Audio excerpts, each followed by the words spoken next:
Good evening. I'm calling the meeting, this CAL meeting, which is the second meeting in 2026, to order. I am chairing. I'm Councillor Dave Bird. Just a reminder that this meeting is live streamed on the Town of Perth's YouTube channel and indeed the YouTube channel. Sorry about my accent there. I'm going to call upon Councillor Waterfield, please, for the adoption of the agenda. Certainly, Chair. Moved by myself that the agenda for the regular Committee of the Whole meeting of February 10th, 2026 be adopted as presented. Okay. Those in favour? Unanimous by all attending. I should have said that the Deputy Mayor is apparently trying to, if he can, join us via Zoom. So. The usual reminder of disclosure of pecuniary interest and conflict or interest in general thereof. You can make that now or at any point should it strike you during the course of the meeting. Seeing none at this point. There's no public meetings under the Planning Act. So we move on to the adoption of the minutes, please, Your Worship.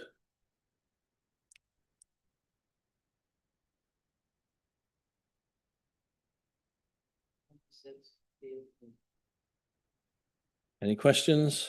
Seeing none, I'll call the question. Those in favour? Thank you. That's passed unanimously by those here. There's no delegations scheduled. Before we move on to the major part of the business, I'm going to ask Council's cooperation here, if possible, this evening. We have a combination of a lengthy agenda, a closed session, and the elements are conspiring against us and staff tonight. So I would remind Council, if we could look at this as we're trying to set up the consent agenda. If any motion goes on too long, I'm going to suggest we defer it for further discussion, possibly at Council. Having said that, there are a few things that are just for information only. So we hopefully will be able to deal with them fairly swiftly. So move on to correspondence from Stephanie Gray, Lanark County OPP Detachment Board's support. And what I'm going to do is every time you do something, I'm going to call the motion first and before discussion. And so Councillor Waterfield, could you read the motion, please? As recommended by the Committee of the Whole, be it resolved that the Council of the Town of Perth receive for information the 2025 Lanark County Situation Table Annual Report from Stephanie Gray, Lanark County OPP Detachment Board Support Coordinator. Of course, we don't have her present to ask any questions, any observations or further discussion on that. No, I'll call the question received for information. Those in favour? And that's unanimous by those present. I have no requests for action. So we move on to staff reports. And the first one, 8.1, if I could have you, Councilwoman McRae, please read the motion. Certainly, Chair. Moved by myself as recommended by the Committee of the Whole, be it resolved that the Council of the Town of Perth pass bylaw 5XXX, being a bylaw to authorize the Mayor and the Clerk to execute the Fire Protection Grant Transfer Payment Agreement with the Office of the Fire Marshal for the acquisition of spare bunker gear as presented in Report 2026, Committee of the Whole 2-1. Any questions or observations in relation to that? Seeing none, I'll call the question. Those in favour? That's unanimous by those here.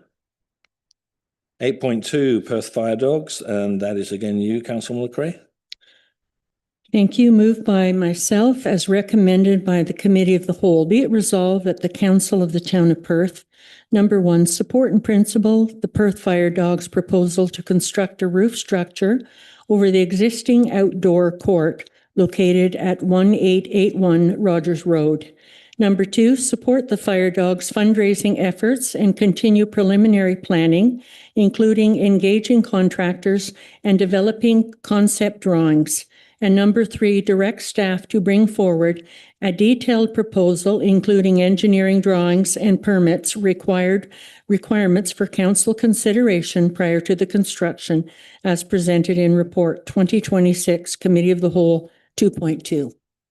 Thank you. Any questions or observations? Councillor Bolt and then Councillor McCrae. Thank you, Chair. So this is directed to our fire chief. I just wanted confirmation. I read the report and I believe I'm understanding it correctly. This is preliminary at this point. And I understand that the intent here is to get this achieved with no funding at this time from the taxpayers. Am I correct? Through the chair, yes, that's correct. But I didn't want to start advertising for it without your blessing. If I could, follow-up question. Trevor, I don't know if you know the answer to this, but you probably do. Our old ice resurfacer is, I don't know where it is. I think it's being stored out in your facility. I'm not sure. Is it being used to clean this ice? Through the chair, I wish it was. Right now, we don't have the storage at our location. We've been offered 2 different resurfacers to do that, but because of storage locations, we don't actually have it on site. Okay, that was just a point of clarification. Thank you very much. Councillor McCrae. It's just a comment I would like to make. I think this is well overdue. There's a lot of youth that use this facility, and by putting a cover on it, it just allows for more usage, and especially with climate change that we're all dealing with, it provides a sun shelter as well. So I just think it's a very, very positive move on behalf of our fire department and the Perth Fire Dogs.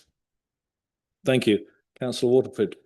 Through the chair to Trevor, I concur with both councillors' comments and questions, but just a quick question. Is there any thought down the road of turning this into a building or strictly keeping it as an outdoor venue? Through the chair, it would be kept as an outdoor venue. Okay, Yeah. Thank you. Thank you. And the motion's on the floor. I see no more questions. Those in favour? And that's unanimous.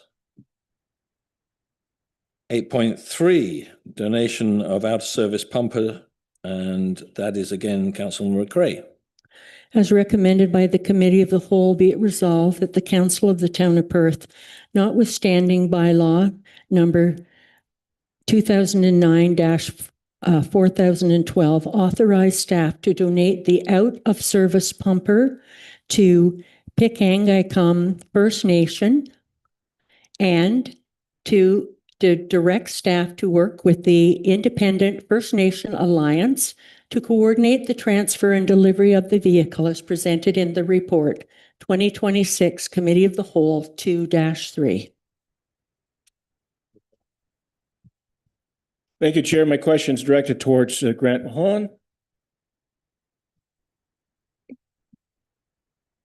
This is your baby, is it not? Oh, okay. I apologize. Who should I be directing this to? I have a question to you, Trevor. Okay. I apologize. I thought it was Grant's baby. So I've got a couple of questions then for you. In reading the report, my understanding is that you put it out to tender, you put it out as an offering to see if anybody was interested in the old pumper. Could you just encapsulate Cole's Notes version as to what has to be done to this pumper if to make it serviceable? I've heard that there's a lot of deficiencies with this pumper. Am I correct in assuming that? Through the chair, it's currently 25 years old, so insurance ratings for our use wouldn't be beneficial for the ratepayer. So it's served its useful life. However, there's low mileage on it. It's minor repairs required to get it, functioning properly. So a place like Pikangikum could use it because they don't have those standards, those insurance requirements, right? And they wouldn't have to do a lot to it. They would essentially float it up across the ice road and put it in use as soon as they get it. As far as selling it to someone else, there's a lot on the market. So some people thought we'd get a lot more money for it. We've advertised it and didn't get what we were thinking we would get. We did have some offers as explained, but it's been almost 7 months, I think, since we've had it online. If I could do a follow-up question. And so in that vein, Trevor, and thank you for pronouncing it Pijakikum. I couldn't do that myself. So what was your hope when you said you put it out for tender, but you didn't get any responses close to what you thought you could get for it? Can you tell me what you were hoping to get for it? Through the chair, and speaking with some dealers, they had thought between 40 American, 35 to 45. So we actually started listing it at 40, went down to 30. It's currently at 20 in one of the American sites. The reserve on it was 20. Both times we put up on Gov Deals, we got about half that. So 20 US? No, if in the American sites, so there's two different sites. On Gov Deals, it's strictly an auction. So we don't disclose what the reserve is, and we just take the bids. But we've had it listed with two different sites for, I think, over 6 months now with strictly a price, and that would be American. So, and those people thought it would be worth about that much American, but we haven't been able to generate that or any interest really. So if I could, I do have another follow-up question. So having said that, my only concern with this is if it's really only worth $12,000 or God knows what it's worth what somebody's prepared to pay for it. Let's face it. You've answered the question. You've said that there haven't been any serious offers on it other than a $12,000 offer. My concern would have been that if in fact it was worth 20, 25 or 30 US, then it's too valuable an asset to just give away. We all know where we're going financially, and that would have been a nice kind of a windfall. Last question with a follow-up is, how did you come about knowing about Pijakikum and why them as opposed to anybody else? Through the chair. So in dealing with our fleet replacement plan consultant, he knew of certain people in the area, and he actually put us on to the sites that our CEO actually found as well, to say that he'd had good luck with these sites. And in saying that, as we weren't generating interest, he also knew of a few locations that could possibly use it, northern communities. And that's sort of what we're looking for. If we can't get a decent dollar, can we help somebody out that's not restricted by insurance requirements?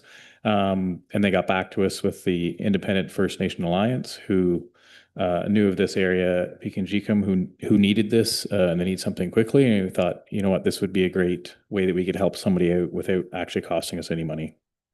Okay, and so my final comment is that, and I'm glad to hear that, because I had somebody actually talk to me today and said, "Well, why Pijakikum? Who else can we possibly give it to, or whatever?" So that satisfies me certainly. My understanding is there was a fire or something of their fire hall, and they desperately need this. So I mean, at the end of the day, if it's only worth 12,000, and you've already explained that it's not going to cost us any money to get it to them, then I fully support what you're trying to achieve, and thank you for answering my questions. That's right. Can I just jump in on that one? Just for Councillor Bolt and for Council, when we normally sell a piece of equipment, we just put it on Gov Deals, which is in this case, a Canadian site, and we get good interest, and that's how we sell surplus equipment. In this case, that's how Trevor started, or how we started. Trevor really went above and beyond over the last year trying to find a market for this. We thought for sure in the US with a much bigger market that we'd pick up something. I think he's checked every box and looked under every rock that we could find to find a buyer for this, so we could recoup some of the money, but there is no market for it seems. So. Councillor McCray. I'd just like to add a couple of other things. Unlike municipalities in Ontario who receive per capita weighted grants from the province towards fire programs and equipments, reserves do not. This particular reserve suffered the loss of their fire hall and the other equipment recently, leaving them additionally vulnerable. Indigenous people on reserves are 8 to 10 times more likely to die from fire-related causes than us in Southern Ontario. So I think it was a very positive move. Thank you. Any other observations, questions? Councillor Smith. I like the idea very much of giving it to this reserve with all the problems they've had, and Trevor trying to find a buyer for 7 months. let's do it. I think it's a good idea. Thank you. Seeing no further, I will call the question. Those in favor? And that's unanimous from everybody here. Yeah, Councillor McCray, you're up again, 8.4. Thank you, Chair. As recommended by the Committee of the Whole, be it resolved that the Council of the Town of Perth pass bylaw number 5XXX, being a bylaw to authorize the mayor and the clerk to execute a memorandum of understanding with the Perth Firefighters Association and the Perth Fire Dogs to finalize the Perth and District Community Foundation Grant application application of 24,500 for youth sports programs as presented in report 2026 Committee of the Whole 2-4. Thank you. Any observations, questions? Councillor McCray. I'm just wondering, I read the report and there are a variety of different sports that they offer through this program, 7 free sessions. And I just wondered if there are any opportunities to use any of this money for actual skill development for the individuals that participate. Through the chair. So the money used in this is for all our annual Fire Dogs programming. So a big part of it is skating and swimming. So that's a free program that's just offered. Anybody can come. However, we do offer the rec hockey program, which skills are given at that time, as well as the ball hockey. There's a little bit of a skill instruction as well.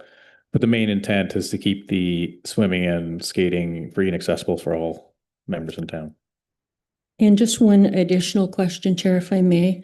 Can any of the money that, like, I don't know what ramifications are tied around the funding that you get.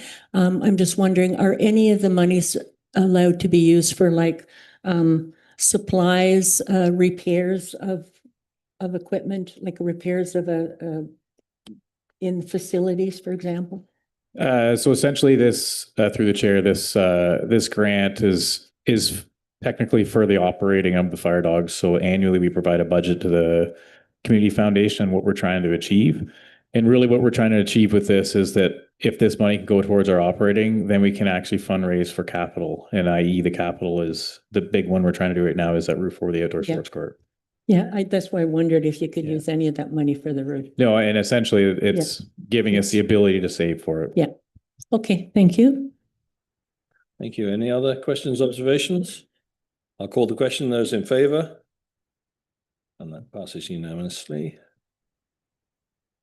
Now, I know Director McNally wants to speak to this next matter. So while she's coming up there, could you read 8.5 and move it for us, please, Councillor Bolt? I sure can, Chair. Moved by myself as recommended by the Committee of the Whole, be it resolved the Council of the Town of Perth receive for information the update regarding the proposed Environmental Services Garage and Office Building as presented in Report 2026, excuse me, -CAL -2.5. So thank you. Through the chair, I just wanted to come back to council because it's been a few months since you have had an update on the progress for the environmental services shop. So if we can go to the next slide, please. Currently, we have just released, and you'll see it on our website, a request for qualified vendors. And so we've taken an adopted approach from Montague Township in terms of what they did with their shop. And if you go to the next slide, please, Michael. What we've done is we've utilized a scoring system. So we've asked companies who are interested in the build to submit a request for a qualified expression of interest. And so they have to meet a number of components that in order for us to consider them through a scoring system to actually then qualify for when we're ready to release the tender, that we would submit it to pre-qualified vendors. So what that does is it gives us reassurance that we have bids that are submitted by qualified vendors and companies who meet all the standards ahead of time. So it's not like we're going to release a tender and then have to do that homework after the fact. So we're doing that to feel more confident once we do hit the tender phase. And so if you go to the next slide, please, Michael. As as that goes, we're working with our architect and 3 engineers. Grant and Martin and Michael have been a huge part of it in terms of our drawings for the actual facility itself. So if we go to the next slide. So we're currently at 60% drawings. So basically, we're 60% of the way there to finalizing those drawings from our architect, as well as our civil, structural, and mechanical and electrical engineers. And we're working towards 90% by next month so that we can move forward with the tendering process. So just to give you a reminder about yeah, go ahead. That's okay. So this is just a reminder about what the actual site plan looks like, the site layout. So that big rectangular box essentially is what we're looking for. And it's located to, south of the existing facility. So you'll see to the right of the big box is a smaller box, and that's the current shop that we would like to maintain as storage if possible. And so then you can see how currently we have it set up that we would have offices down where the arrow is there. Yeah. I guess we would call that the east side. And then on the west side is where the vehicles will be going through. We're going to be finalizing those details as we move forward though. So if you go to the next slide, please. Just a reminder, this is what the proposed facility looks like. So there's the office space, as well as meeting room and kitchen and showers and bathrooms. And then we have our 6 bays. Next slide, please. And then that's what the inside looks like. So if you're looking at it from basically coming in the entrance at the top right-hand corner of the design, that's where you'll be walking into for the office space. And as you go through, there's office spaces, meeting spaces, and a lunchroom, a utilities closet. And then you can see what the bays look like in terms of a wash bay, the mechanics area, and our drive-through bays to make it easier for access. So next slide, please. So the next steps is essentially, as I said, we've got that request for qualified bidders or vendors out, which will be due by next month. And then our team will be reviewing that scoring system to see where we land with those qualified bidders. And next slide, please. We just completed today with the consultants, our version 2 of the 60% drawings, and our technical leads, so that's Martin and Grant, are going to be reviewing it and providing feedback to those consultants next week. And then what we're going to be doing is, because the end user is the Environmental Services Department, so we're going to be having an open house with them and having a meeting with them to kind of walk them through the process and show them the drawings and let them just see and give us feedback in terms of a user experience. And we've done that process early in the phase last year, but we want to bring it back now that we're at 60% to get that further insight. So those submissions for the request for qualified vendors, like I said, is in March. And our goal, we would love to see if we can get those finalized 90% drawings finished next month, then we would like to go to tender by the end of next month or at the beginning of Q2. So I just wanted to come and provide you with an update on that. And if there's any questions, I'm happy to take them. Councillor Waterfield, then Councillor Bolt, and then the Mayor. Thank you, Chair. Through the chair to Kathy. Kathy, based on what you know today, what would be your best guesstimate as to when there'd be a shovel in the ground? And once that happens, roughly how long would it take? That's a good question. I think, if all goes to plan, we would love to hit the shovel in the ground by summer. Like, we would love that, but we're looking at if we go through the tender process and then we get all of our ducks in a row with permits and all of that, well, we'd have to see that with the successful contractor. And then we would probably be looking at about a year. So it's a pre-eng build, and then it's and then the office is added to it as well. So it would all depend, I think, in terms of when we award the tender and when we get the tender out. Thank you. Councillor Bolt. Thank you, Chair. Kathy, you talk about going from 60% to 90% for the, I think I mentioned to you at one point that I've got some experience in reading plans. Not a lot of people in the room may or may not have that, but when you get to the 90% stage, I certainly personally would be interested in reviewing that 90% drawing, and I'm wondering if that can be shared with with council, at that point before you go any further with it? So we can bring the 90% drawings back to council once we get to that phase. I'll leave it to Ms. Michael. Yeah, although I would suggest if council has changes or something that you identified at the 60% phase. So we do have copies of the drawings. If you'd like to come in and have a look at them, we're happy to share them with any member That of would be council. great because I mean, just show it just on the wall like that. I mean, I personally would like, I've got specific questions about the layout and size of it and so on and so forth. So that's why I'm asking this question. So yes, I would welcome that opportunity to have a look at those drawings at this stage if I could. Sure. So through the chair, we do have them, as Michael said, printed out. So we have those copies that you can look through. That's great. Thank you. Your worship, and then Councillor McRae. Microphone.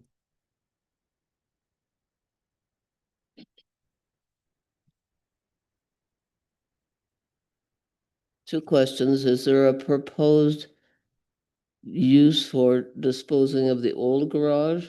And secondly, does the new garage have space that, Grant might say to himself, oh, I wish we could have space to do this? Maybe that's a question for. So through the chair, I can answer about the current garage. What we'd like to do is keep the center and perhaps the last two that are most north, and keep them for storage, for cold storage. That's the ultimate goal, or looking at least keeping the slab, and then we could maybe put something on top of that. So we just had those discussions today, and we would have to, currently as it sits, and again, we're at 60% drawings, we would have to demolish the closest bay to the proposed site in order to get equipment around to do that. I can't speak for Grant in terms of, looking at, I wish what we would have in terms of a future wants for builds, but I think that we've worked with the team to look and see what are our future use and needs and trying to adopt the building accordingly. Councillor McRae and then Councillor Bolt. Thank you, Chair. Kathy, can you just remind the council the cost associated to this new facility? Through the chair, at this stage, we don't have the cost because we just got a estimate for what we've currently proposed for it. So we wouldn't be able to have those costs up until we get the tender out. And then once we bring the recommended awarded tender back to council, that's when we would have to ask to council for the financing. Can you just remind me what we proposed in the budget for this facility? I think it was through the chair in the 3 to 4 million range. Okay. The only reason I bring it up is because we know every time we move forward with any kind of a project, what we anticipate the cost to be and what the actual costs end up being are two very different things. So, that just is always a challenge, and it's always should be on our minds moving forward. When we go to look at this, we may need to make some alterations or changes according to cost associated to it. Instead of one base, maybe, instead of a couple of bases, maybe just less bases or whatever. Just food for thought. Councillor Bolt. Thank you, Chair. Yeah, just one of the questions I wanted to ask you, Kathy. In coming up with this particular design, and you kind of already answered it, you said you've collaborated with Grant and other people. Insofar as the design is right now at 60%, did you look at the design of any other buildings in any other communities to come up with this, or was this just a kind of a group idea as far as this particular design is concerned? So through the chair, we're working with Amy Rancier, our architect, who's done many jobs for municipalities, as well as the MTO. So we utilized her experience to help with it. And I do know that the environmental services staff did go and do site visits to other garages to get ideas for what they would see as would inspire. So I'm coordinating the project, but I'm not the expert and I'm not the user, right? So Grant and his team are the ones who have the best input to provide that. So they went and did that work to see about what they see they would want for this future build. Okay, that's great. So, and the reason for my questioning, and it harkens back to why I want to see the plans where they're at now. I understand at the 90% stage, you're probably talking about mechanical and electrical and all of that being added in. I'd like to take a closer look at this. And I rein back to Councillor McCrae's concerns. And I'm not suggesting for 1 minute that what you're proposing is wrong, but it's all going to boil down to cost, and, you know, there's wants and there's needs, right? So I personally would like to see, you know, here's what we absolutely need, and here's why, and here's when we're doing it, let's do this because it'll probably save us money in the long run, sort of, kind of, you know, that's the way I look at it. So that was the reason for my questioning. Thank you for your response. Thank you. Thank you, Council, for keeping it for clarification, because it is a matter for information, and your questions for clarification and better understanding. In that vein, I have one myself, and I don't know whether Director Jandy or maybe the CAO will be part of this answer as well. I apologize. I've missed in the past that the old building is going to remain. Small part. Partial. And that's what I'm saying. So that would already exist in the asset management plan. And as any of our assets, it would have what it would cost to close it and get rid of it involved. That all changes. I know it's a flexible plan. So we would have a new building that would fall into the asset management plan and a variation for the other. And I apologize for missing this in the past, but that is part of the flexible asset management plan. Is that correct? Yes, I think once the plans are finalized, I think the whatever's being salvaged or what else, if it's being upgraded at that point, would be included, if I'm not right. So that would be also be included in the asset management plan at that time. So it would be, so you wouldn't be retrofitting it or like keeping up to that, but anything that was done would be included in that old value, and then that would go on going forward. Does that answer your question? Thank you. Thank you. And just a clarification for myself, the overall cost would include adapting the old building. Through the chair, that's correct. Thank you. Any other questions or observations? That's right. Yeah. Thank you. Through the chair. So I just wanted to comment that this isn't, Kathy mentioned, we're working with an architect who has lots of experience building MTO builds and other things. This isn't, or the drawing in front of you is not something that was just a copy and paste from something else. Staff have spent countless hours going through, I don't know how many iterations looking at this. Grant's team has looked at like the wants and the big picture and what would be nice to have looking forward for 50 years, especially considering the growth that we're going to have. And do we need to account for another plow truck or sidewalk plow or something else? I do commend Kathy and Grant and Martin for really paring down what we have presented here in front of you. I know it's still 60%, but there's been a whole bunch of things that have been reduced or scaled down or really drawn back to what's just the bare minimum. We're all cognizant of the cost and everything else. This is not a gold-plated marble floor building. This is a relatively bare bones, a functional shelf for the garages and pretty much the smallest office spaces and that the admin side that we can handle. We've looked at other different things that would be super nice to have, as I mentioned, but it's really been, I think this is just about as economical as we can get. To Councillor McCrae's point about budgeting versus the tender amounts that come in, and that's part of the reason that we're going through this pre-qualification on the tender so that we're doing a little more due diligence with the bidders up front and we can be certain of who's bidding on it. We're looking at past track records and other things. I think some of the areas where we had issues in the past between budgets and actuals is when we were just taking our historical costs and adding cost or inflation. For this, I think we'll be pretty close to what our final estimate is for this. David? Thank you. Any other questions, observations? Your worship, yes.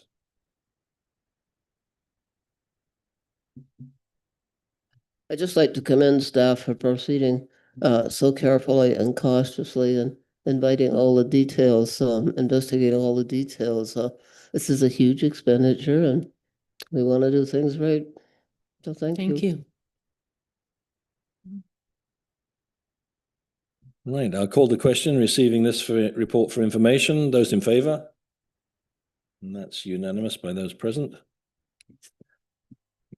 8.6 Municipal Election Planning Update. This is for information as well. And Your Worship, could you please move that? As recommended by Committee of the Whole, be it resolved that the Council of the Town of Perth receive for information the 2026 Municipal Election Planning Update as presented in Report 2026-COW-2.6. Any questions or observations? Seeing none, I'll call the question. Those in favor? And that's passed by all those present. 8.7, again, that's your Worship, the Election Compliance Audit Committee.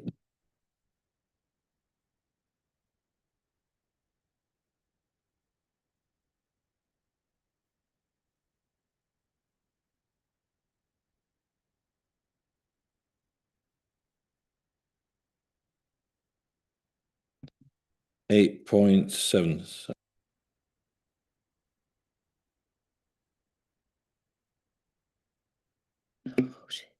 As recommended by the Committee of the Whole, be it resolved that the Council of the Town of Perth pass bylaw number 5XXX, being a bylaw to establish a joint Lanark County 2026 Election Compliance Audit Committee and approve the terms of reference as presented in Report 2026-COW-2.7.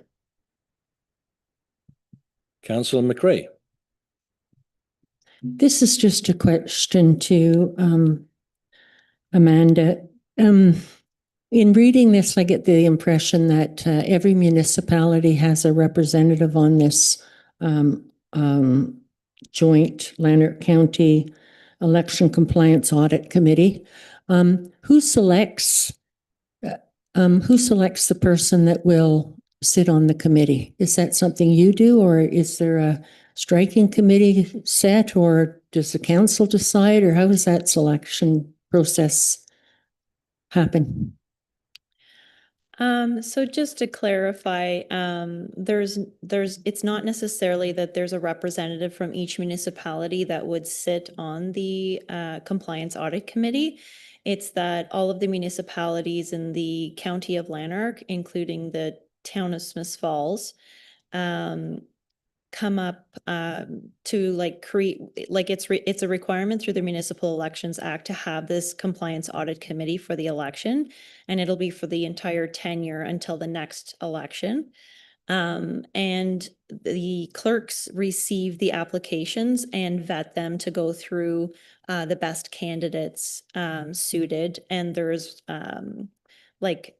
criteria listed in the terms of reference to the auditor selection and sort of what we're looking for, but it is coordinated through the clerks of the respective municipalities for the selection of the people who sit on the committee. So does the final decision come to county, or is it?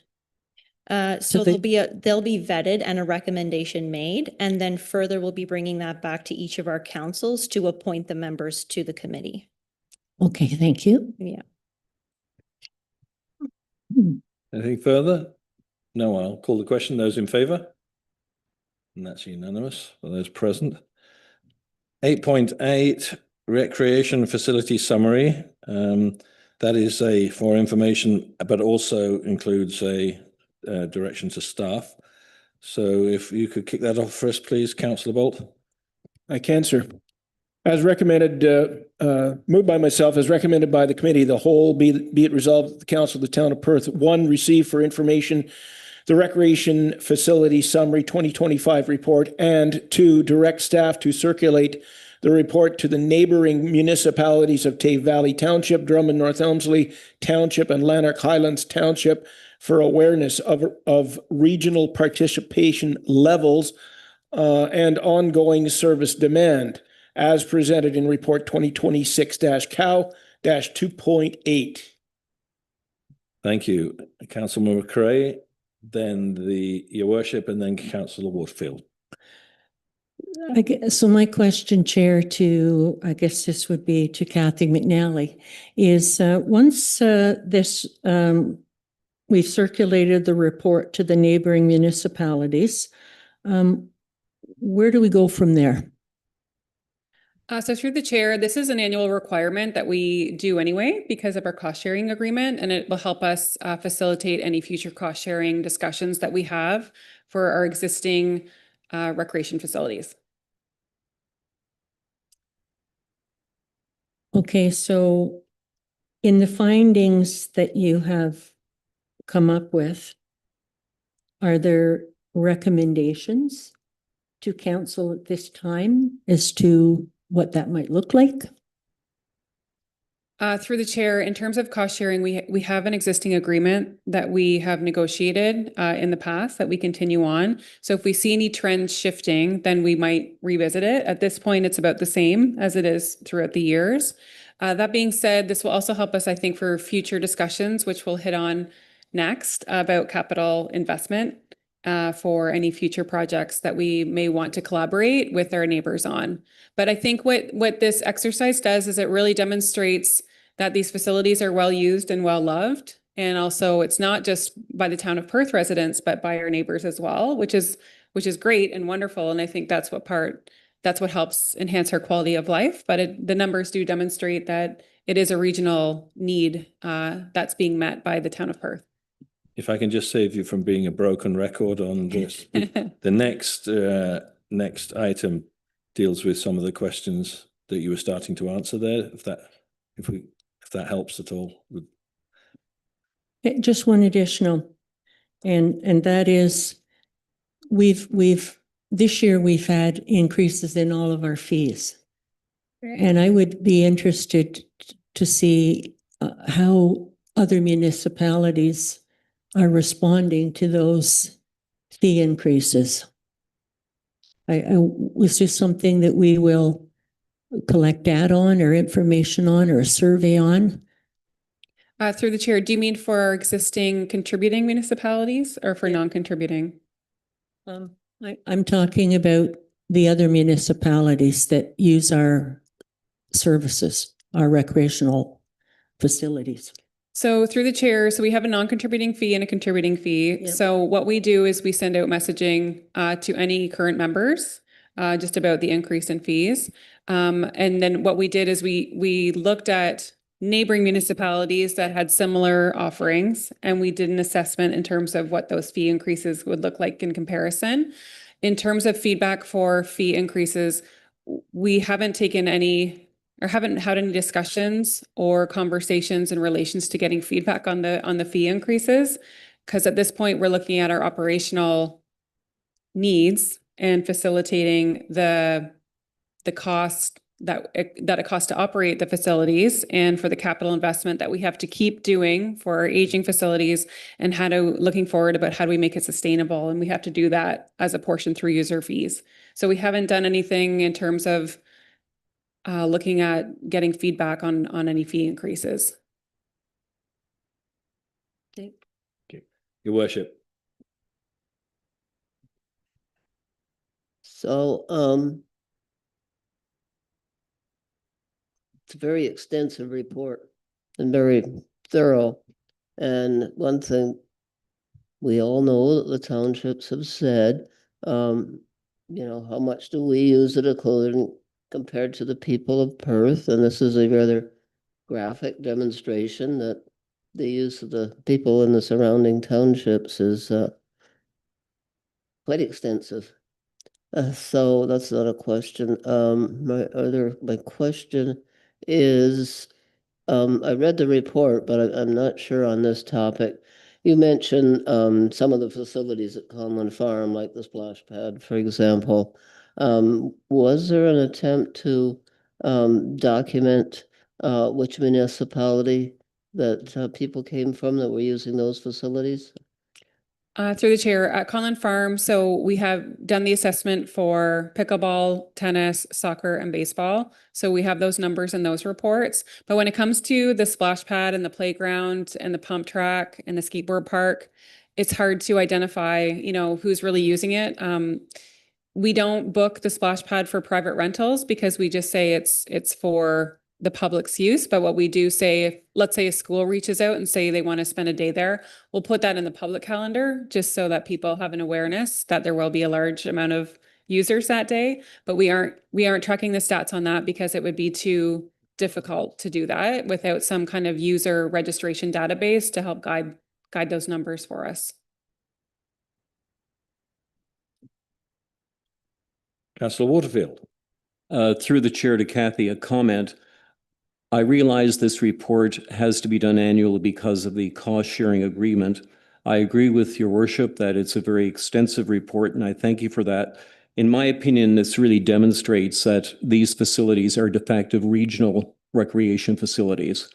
And that's the bottom line when you look at the data. And this data in this report then further validates the passing of the next motion, which is an 8.9. So that's my comment. Thank you. Thank you. So on this one, I'm going to call the question. Those in favour? And unanimous by all present. 8.9, advancing regional recreation facility municipal partner outreach. That's again you, Councillor Bolt. You've got a long list tonight. By the way. Yeah, I do.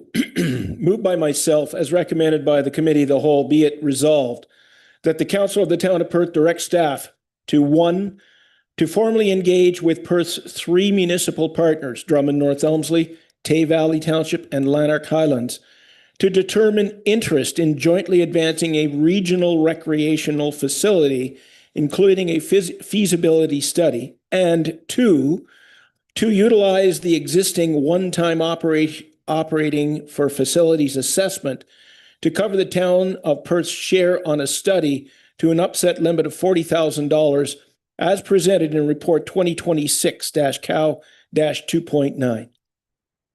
Thank you. Questions, observations? Councillor Waterfield. Thank you, Chair. A comment. I'm strongly in favor of this motion. As I previously mentioned, the data from the previous report, I believe, validates the passing of this motion. I will make a comment that I brought a motion that was a variation of this motion to this council earlier this term, and it was turned down. So when I read this motion, I kind of look at it and I am very much in favor of it. I hope council passes this motion, but I'm quizzical about the motion I brought forward, which was a variation of this motion earlier in this term that was turned down flat by council. So I urge council to pass this motion. We need to start thinking regionally. We need to start thinking about cooperating with fellow municipalities, not just in terms of recreation facilities, but also in other areas as well. Thank you. Councillor Bolt. Thank you, Chair. So question first, Kathy, $40,000, are you suggesting that this report is going to cost $160,000? Through the chair, we don't have full knowledge about what it'll cost, but we did have conversations in terms of what each municipality is willing to set aside. Lanark Highlands has not put the money aside because it was discussions primarily with Drummond North Elmsley and Tay Valley. So at this point, we're saying up to $40,000, but we just don't know what the total amount will be until we actually release a request for bids. Thank you. If I may comment. So this topic is a hot topic, and as we move forward, as the town gets bigger and all the townships get bigger, we all agree, I think, that we have to start looking toward, as you pointed out, Councillor Waterfield, to a regional development for the townships and the town. The problem I have with spending $40,000 of taxpayers' money for our part, or up to $40,000, is that at the end of the day, unless I have a real strong, feeling from the other townships that they're all in on this thing, then we could be throwing up to $160,000 into the wind. We've had discussions in councils before this and councils before that about this very topic. And it seems to me that at the end of the day, the feedback we've been getting, not from all, but from some of the other townships involved, is that not interested, can't afford it, et cetera, et cetera.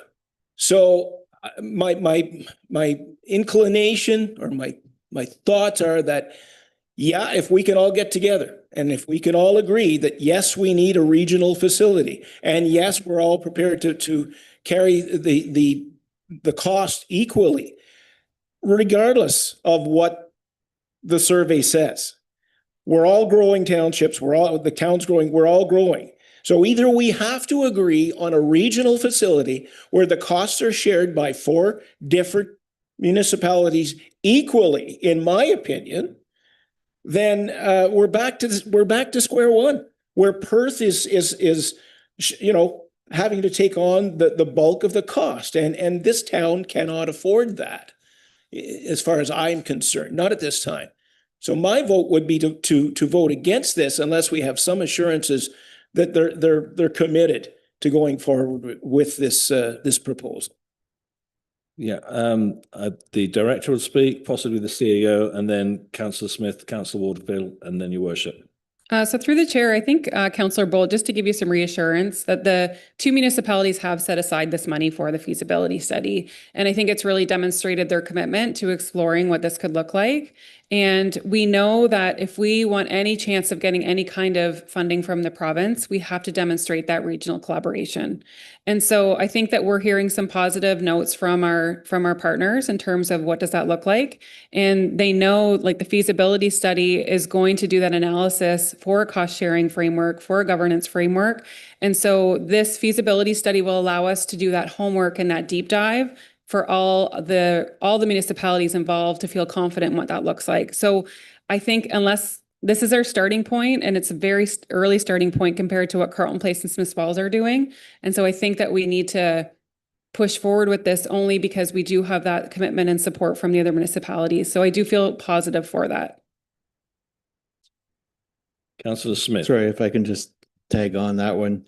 So Kathy said most of what I was going to say, but Councillor Bolt, in the absence of all 3 or 4 councils sitting around together and agreeing this is something they're going to go forward with, I think the underlying signs or the steps that they've taken give me more assurance than any of them passing a resolution. At least 1, if not 2 of them are already collecting development charges. And their municipalities towards this build, they've set aside money before Perth set aside money for this location study or for the feasibility study.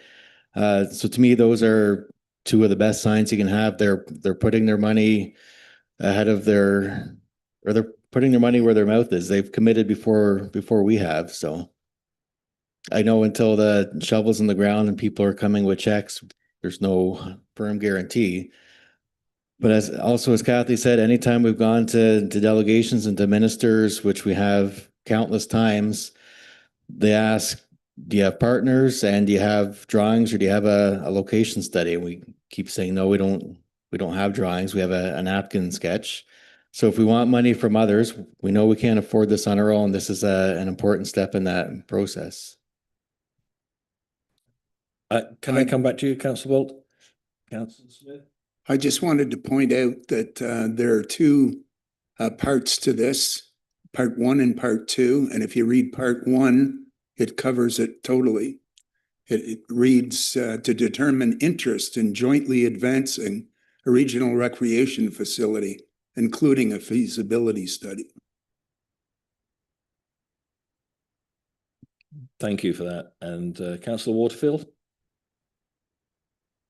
Through the chair, so my understanding is that if we pass this, we're saying we're willing to go ahead and put $40,000 ahead into this study. However, if the other 3 municipalities don't, either 1, 2, or 3, then it dies. We are not going to pay more than 40. I'm just clarifying that. Could you clarify that for us, please? Yeah, so through the chair, where we're taking this proposed $40,000 from is from money we already have allotted for facilities assessment. We're not going to be using that full amount. So then we're saying we're going to, we're not asking for more money. We're asking for money that's already been allotted for facilities assessment. And we felt like this was good to fall under. If we can't come to an agreement with the other municipalities for this, then I think we would come back to council and say, here's our update. And then here's our proposal for another idea to move forward in what the future of our recreational facilities looks like. Thank you. Your worship.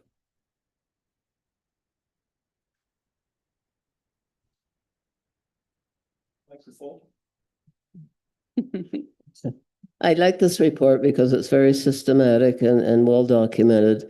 We've had meetings here and reports there, but none of them have had a tangible objective in mind. So it's great, and I'm hoping the townships see it the same way.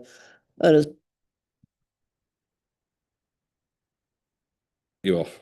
My fault. As far as burdening taxpayers, we're presently burdening taxpayers by having them pay more than per his fair share of the facilities. So that's my comment.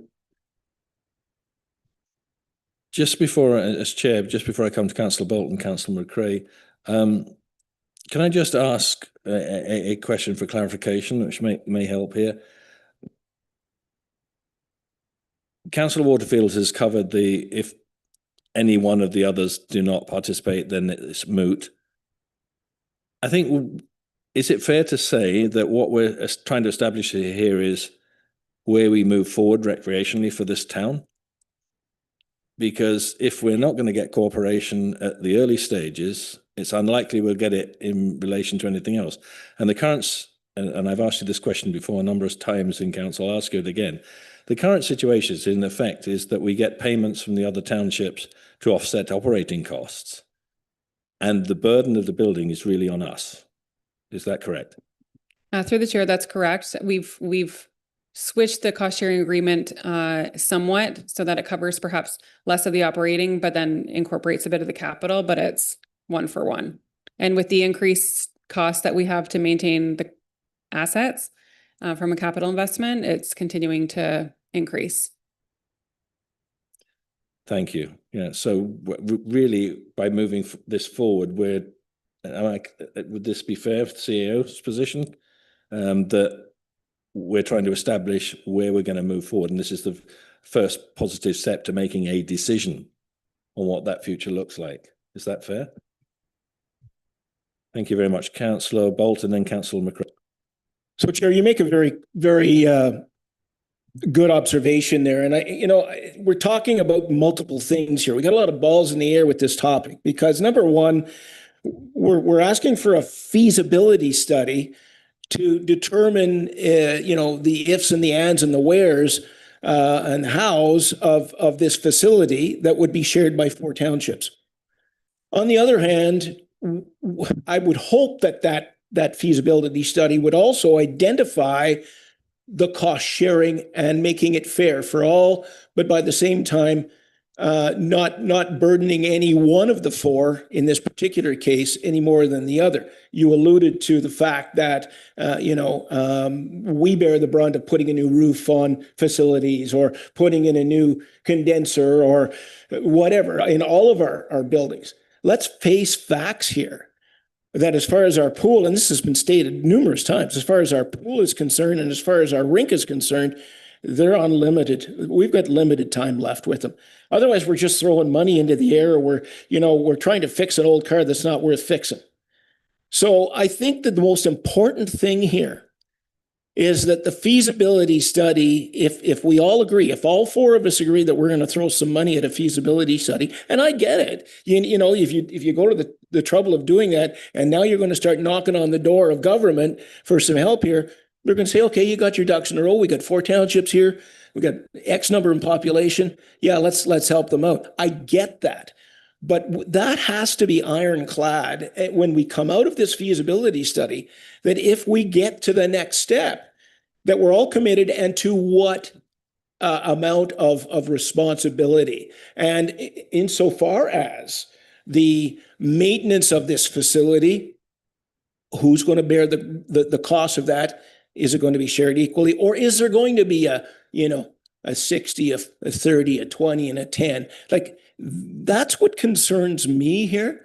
And because of, as you've alluded to in the past, the mayor alluded to it in the past, we've gotten nowhere with these other townships. Now I'm being told that, hey, they're prepared to put some money aside. Well, that's great. That's a good first step. But I'm reluctant to support this unless I know that they're not only in for the feasibility study, but they're in for a collaborated cost sharing for a, as you put it, Councillor Waterfield, regional facility. Thank you. Councillor McCray. I just wanted to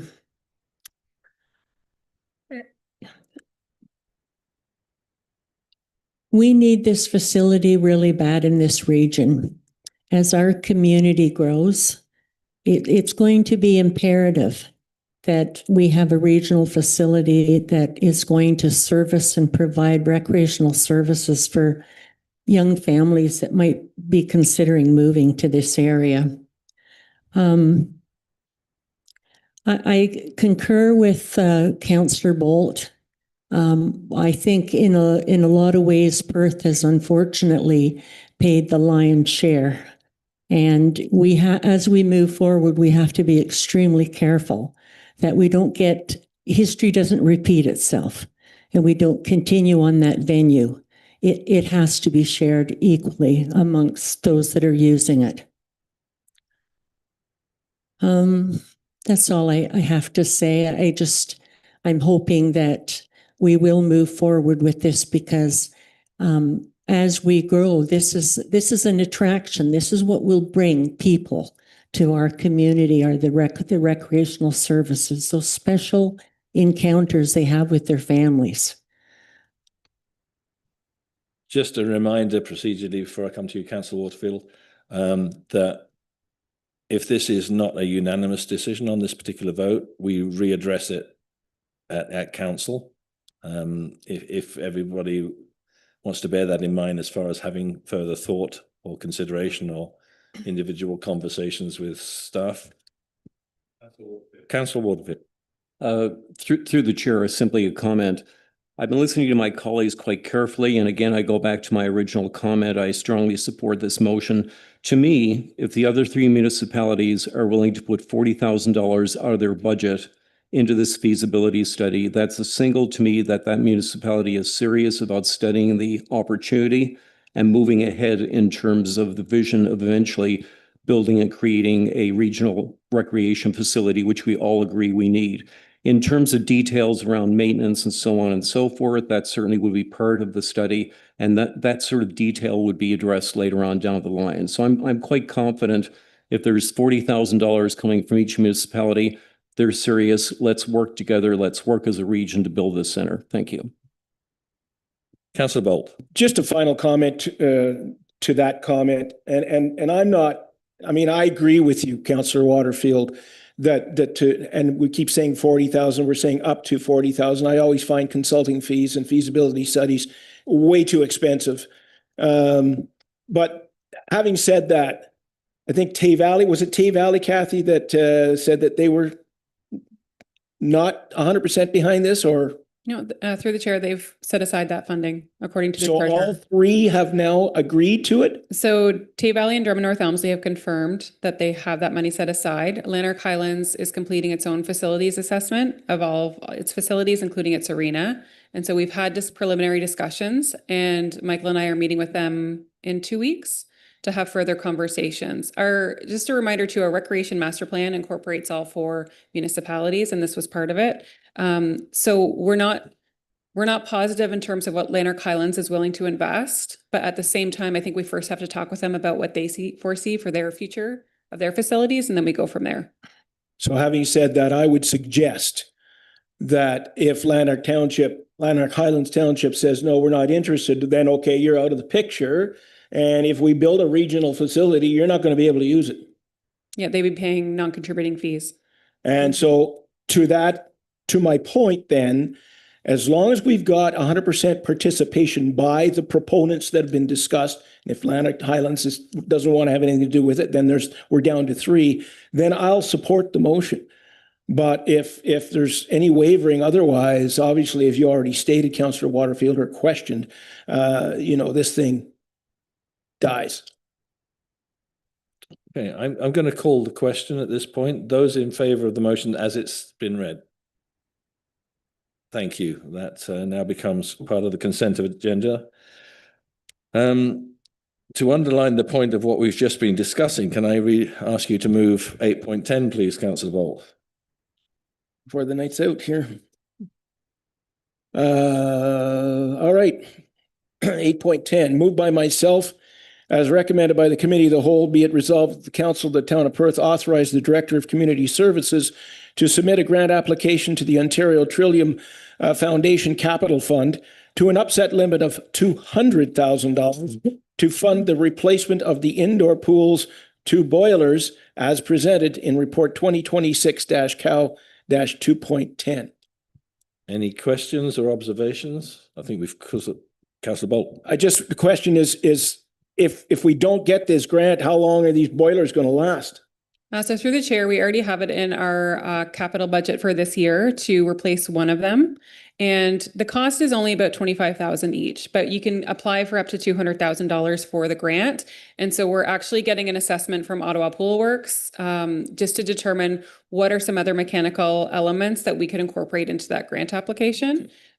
So currently the lifespan of a boiler is about 8 to 10 years, but we're at the 5-year mark and they're breaking down based on the fact that they are located in the basement of the pool deck. And so the lifespan of them gets cut down immediately. So we want to replace one pool boiler this year if we don't get this grant, and then we'll use the parts from that boiler to then offset anything that breaks down in the other boiler. Not better to pay, Paul. Yeah, that is the plan for our current standing.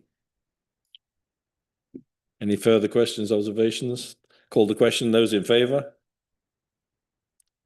Thank you. And we now move on to 8.11, Town Hall reconfiguration. Councillor Bolt. Moved by myself, as recommended by the Committee of the Whole, be it resolved that the Council of the Town of Perth receive for information the Town Hall reconfiguration front reception update as presented in Report 2026-Council-2.11. And I believe you wanted to speak to this. So. Thank you. Through the chair, I just wanted to bring this to council's attention before you start seeing changes occur and wondering what's going on. So if you go to the next slide, please. Just a reminder about the reason why we were doing reconfiguration in the town hall was to ensure that there's safety of our staff and that the public can't just access any office space, as well as enhancing our customer service areas. So you can go to the front for treasury, you can go to the front for just general reception, and then there's also the provincial offences office as well, the POA. So we've done it. It's been about 8 months that we've had that front desk at the front entrance, and we've had feedback from our staff in terms of how it's working and where our challenges are. And so I just wanted to bring forward, and we still have a building permit to do. So I understand the CBO is here, that we're going to be finalizing these details. But that being said, if you go to the next slide, you'll just see what some of the plans are. Again, working with our architect just on some of these elements. Next slide, please. So the current POA office is our manager's office when you first walk into town hall on the left-hand side. And so she's going to be moving out and 2 of our POA staff will be moving in, and that's where they're going to be providing that customer service. So we're going to have that new counter built that's going to be meeting all accessibility standard requirements with a window. And it's just going to allow, so when anyone's here to pay a ticket or to inquire about any fines that they have, they come right to the front. They don't have to walk through. So that's the first one. The next one is, this is the current setup for when you first walk in. So we really wanted to make it a place that demonstrated like you have to stop here and check in with us. And we found that it still wasn't completely there yet. And we wanted to really demonstrate that it's a lobby, that you're coming in here and it's a place where you check in and you can't go forward, excuse me, until you connect with somebody at the front, but we also didn't really want to lose the architectural design and elements of the town hall. So we've thought a lot about what it looks like. And so if you go to the next slide, this is what we were proposing. So those are glass doors with the icon across the middle. That's also for safety, so people don't walk into it. But it will be with a fob system. So you'd actually have to use a fob in order to access it, or be rung in through front reception. So what this does immediately is that it demonstrates that it's a lobby, but it doesn't feel like it's a closed door, and you don't still get to see those enhancements. It's not going to go all the way to the top. It's going to go to the base of the blue pieces at the top. So there'll still be some airway there with flow. And then what that means then is that desk that was originally there, those staff at the front reception are going to move in behind what's the current Treasury Department. So if you go to the next slide, please, you're going to walk in, and that's going to be where you check in for the majority of our check-ins have to do with Treasury. But at the same time, we wanted just to be a one-stop shop for those inquiries that's related to town hall operations. So this looks great, but you can see in the back, there's those offices. So again, it's creating this space that there's going to be already staff are feeling like there's a lot of overlap of conversations. So we wanted to implement something that aligned again with the architectural details, but provided some office space that would give Treasury a bit more privacy, but also allow for flow. So if you go to the next slide, this is our proposal for the front reception. So we build a wall that comes off the side, so it's not a floating wall, and it goes over, and you can see how you can walk around on the right-hand side. So there would be front reception there, and then you would have the Treasury Department in the back. So our goal here is to enhance just that office space and to utilize that space more cohesively, but also when we incorporate, the POA's front counter, as well as the glass doors and this wall, it's really demonstrating that this is the lobby, but it's feeling like it's all intentional design. And so we wanted to make it work both from a staffing perspective, but also just from that cohesive look as well. So currently we're working with 3 different consultants or contractors to do the front counter for POA. That's the first step. And once that occurs, then we'll work on the doors. And then the third thing will be the wall itself. So we already have funding in our budget for this. So you've already approved it, but I just wanted to give you that update. When you start to see changes happening, this is just, again, more of those efforts to provide better customer service to our residents and to enhance our safety for our staff. Councillor Bolt. Thank you, Chair. So Kathy, just the only question I have is, did you say that the POA court is moving out? The POA office. So the POA office. On the right-hand side of the. Yeah, they're going to be moving up front. So the court at the front stays there? Yeah. Okay, that's where I wasn't unsure. Thank you. You're welcome. Your worship.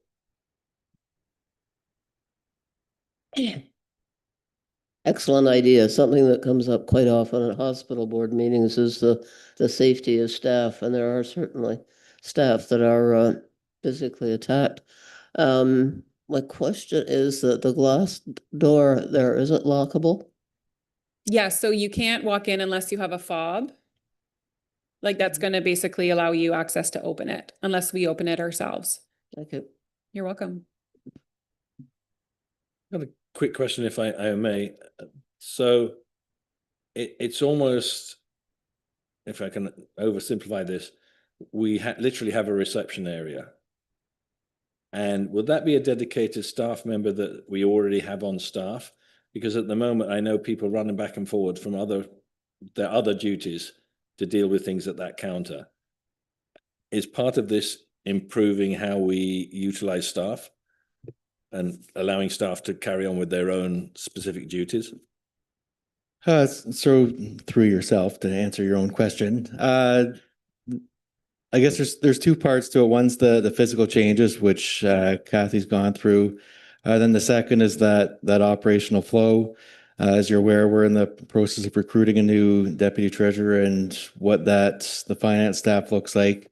So once we get all the physical changes done, we're discussing amongst all the departments what I think we recognize there's some room yet for efficiency, so people aren't running around. So once everyone's physically in the same spot, then we're looking at what that operational flow or what staff might make the most sense to be at that location. Ideally, we're not having a dozen people rotating through the same chair so that there's consistency at the front as well, and allowing staff to have more uninterrupted time to work. Yeah, thank you. That's the basis of my question. Thank you for answering that. Councillor McCray. Would it be possible that at that front desk, we could have council's mailbox moved there so that we don't have to go through the glass doors? Or will the council members get a key fob, or how does that work? We get brought in over them. No, seriously, I'd like to be able to get my mail. So I'm just wondering, what would the process be? Yeah, we can either provide council with a key fob if you don't have one already, or we can look at how that flows and what space there is once we put up the wall and move some offices around. But yes, we want to make it easy for you to get your mail. No, I'm just saying if we could get it right at the front, make a lot easier, I think. Then we wouldn't have to necessarily be going all the way to the back and bothering the people that are in the offices at the back to walk around to get our mail. It's just a suggestion. Councillor Waterfield. Thank you, Chair. Just a couple of observations. I think the additional renovations add a professionalism to the space when people walk in, and I'm reflecting on many other offices I've been in throughout my career. This also balances staff safety. I would want to make sure, though, that prior to the glass doors, that there's always a staff person there to greet anybody that walks through the door. The last thing I would want is any citizen having to walk in, there's nobody there, and they're just standing outside the glass door, because I think that welcoming by a human being during opening hours is really, really important. So that's a staffing issue, but I think it's a very, very important one. And as a counselor, hey, give me a key fob and I'll walk to the back of the building. No problem. Thank you. Okay, I'll call the question. Those in favour? And that's unanimous from all present. 8-12. 8-12. Heritage Perth Architectural Conservation Award Programme. And that is Councillor Bolt. Surprise, surprise.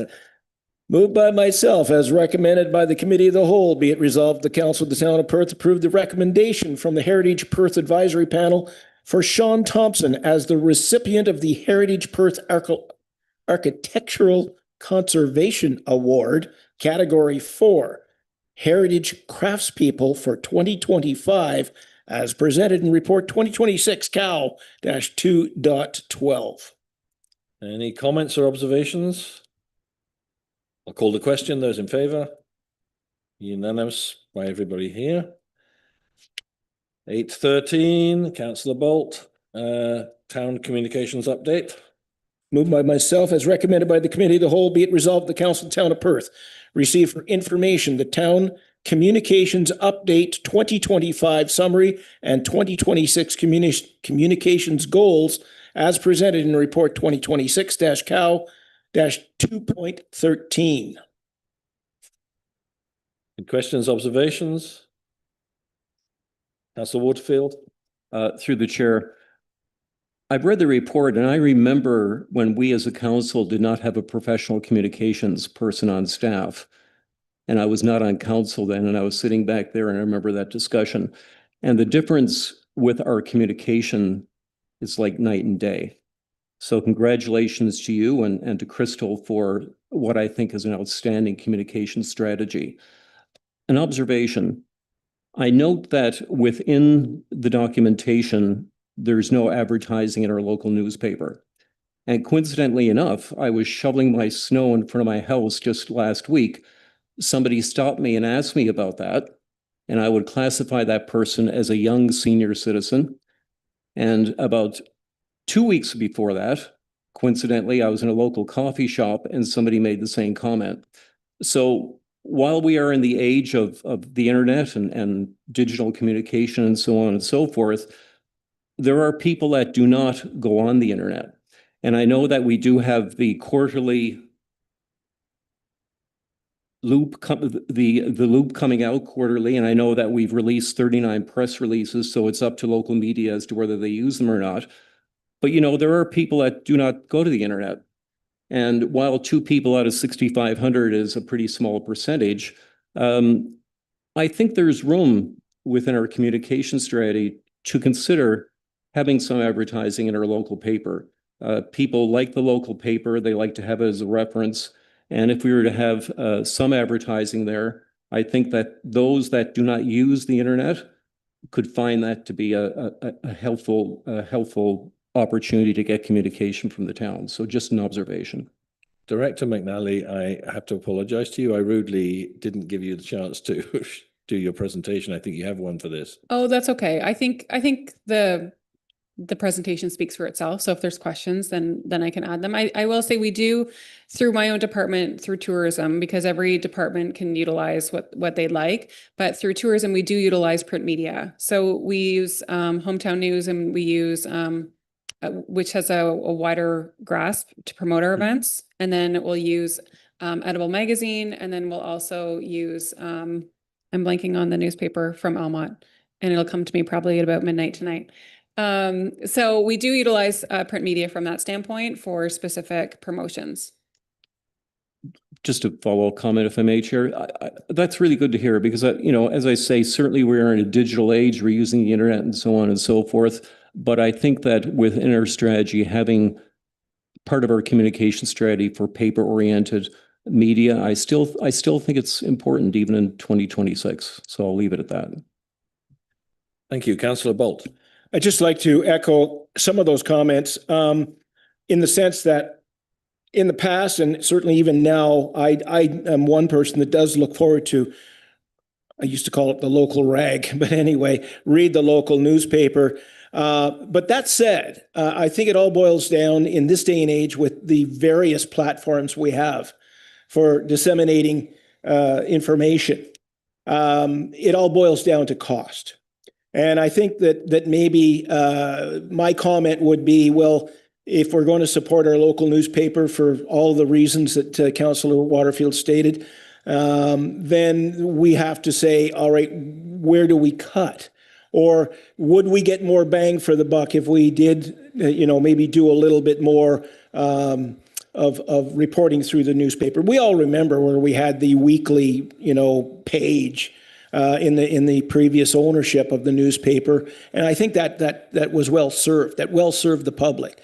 I don't know if something like that can come back again, but I think it would boil down to dollars and cents and the advertising dollars that we have to spend, and taking a look at the broader picture of that and seeing what makes the most sense. That's just a comment. Your Worship. So the speaking of digital, the amount of digital use is tremendous, the way that it's going up. But speaking to the other side of the story, well, people who may not use digital to access our news, the local loop is a fantastic idea. I was speaking to a business owner today who's very forthright in what she said, and she said people out there are really discontent, and we're going to wear it. But I think for that reason, it's very important to get out accurate news.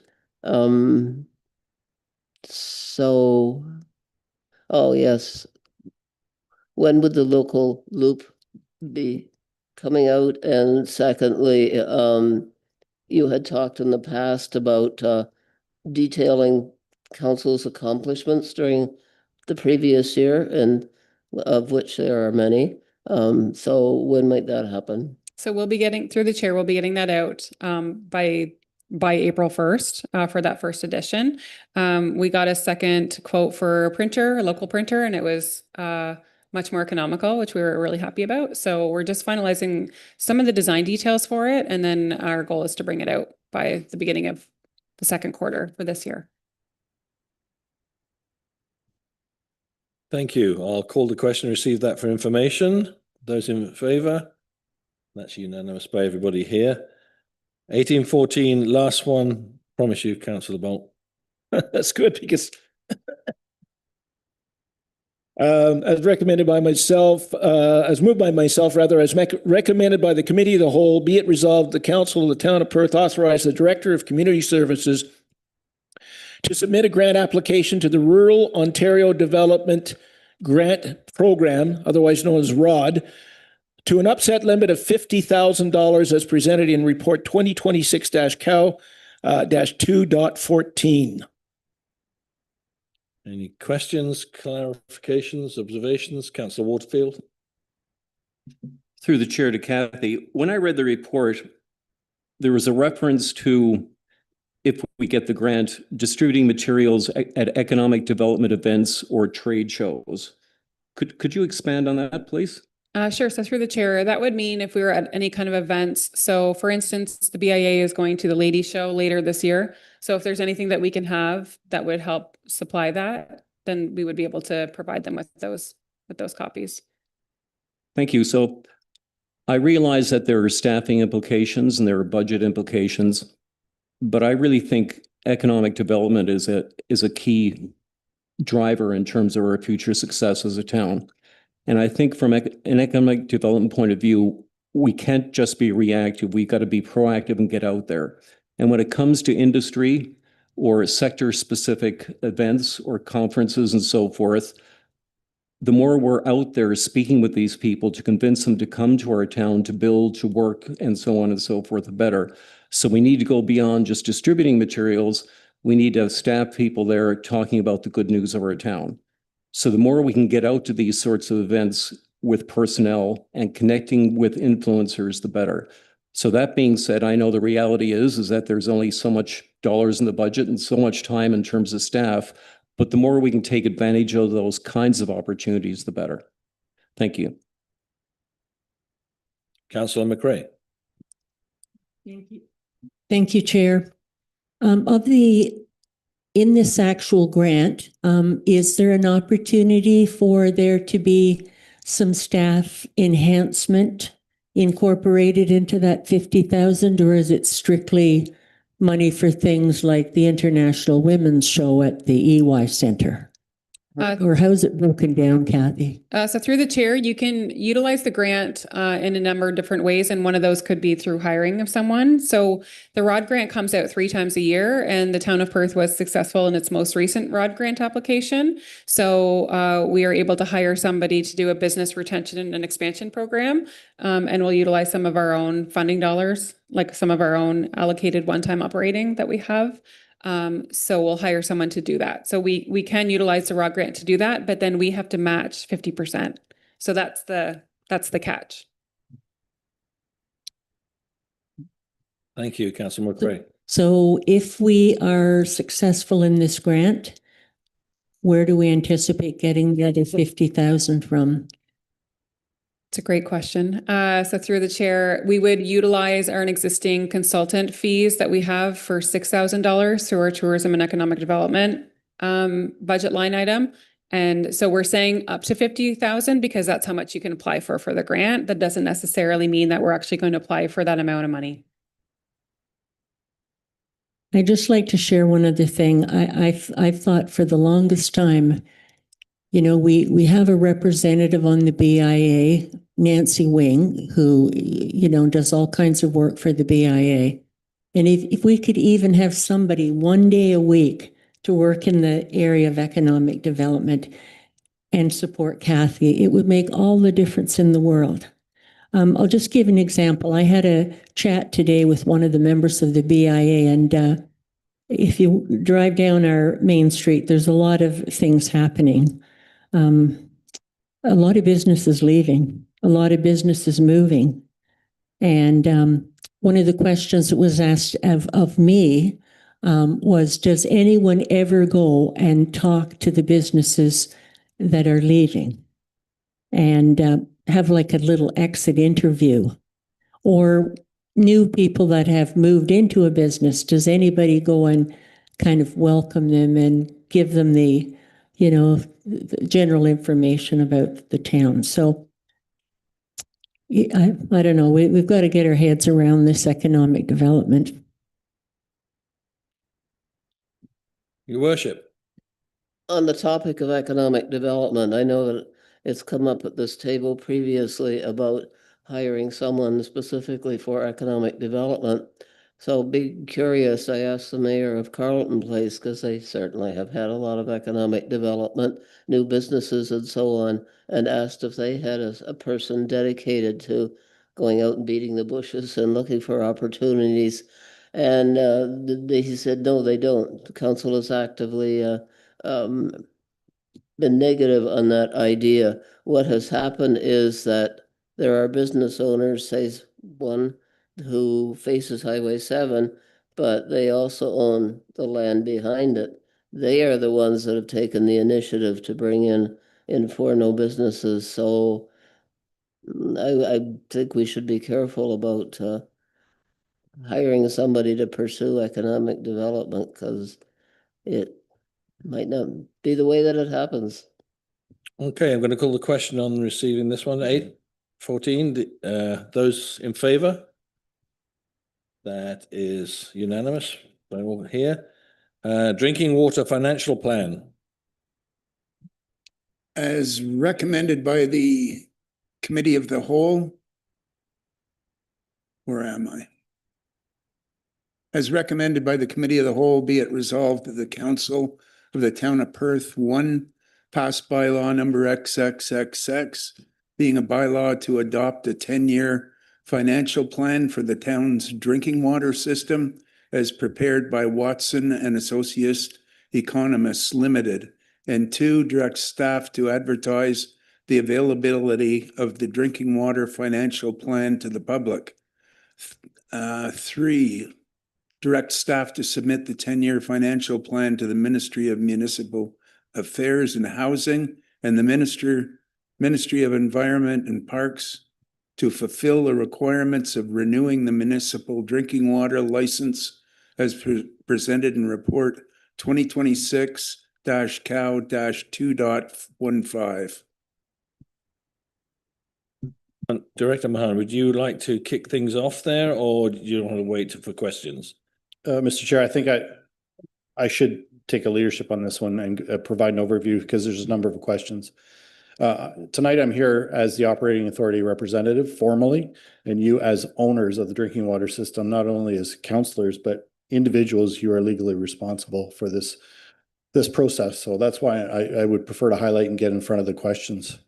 The reason we've done this financial plan is it's a requirement for renewing our drinking water license. And in the report, you're going to see the 4 components that make that up, which include the permit to take water, the raw water and drinking water assessment, and then the financial plan, and the other component that I don't recall right now, but they're benchmark items that are required for our drinking water license that was required in January.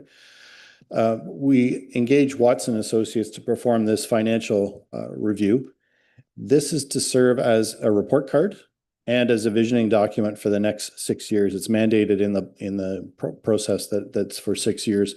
We chose to go for a 10-year vision on this to give us to match up to our asset management plan review.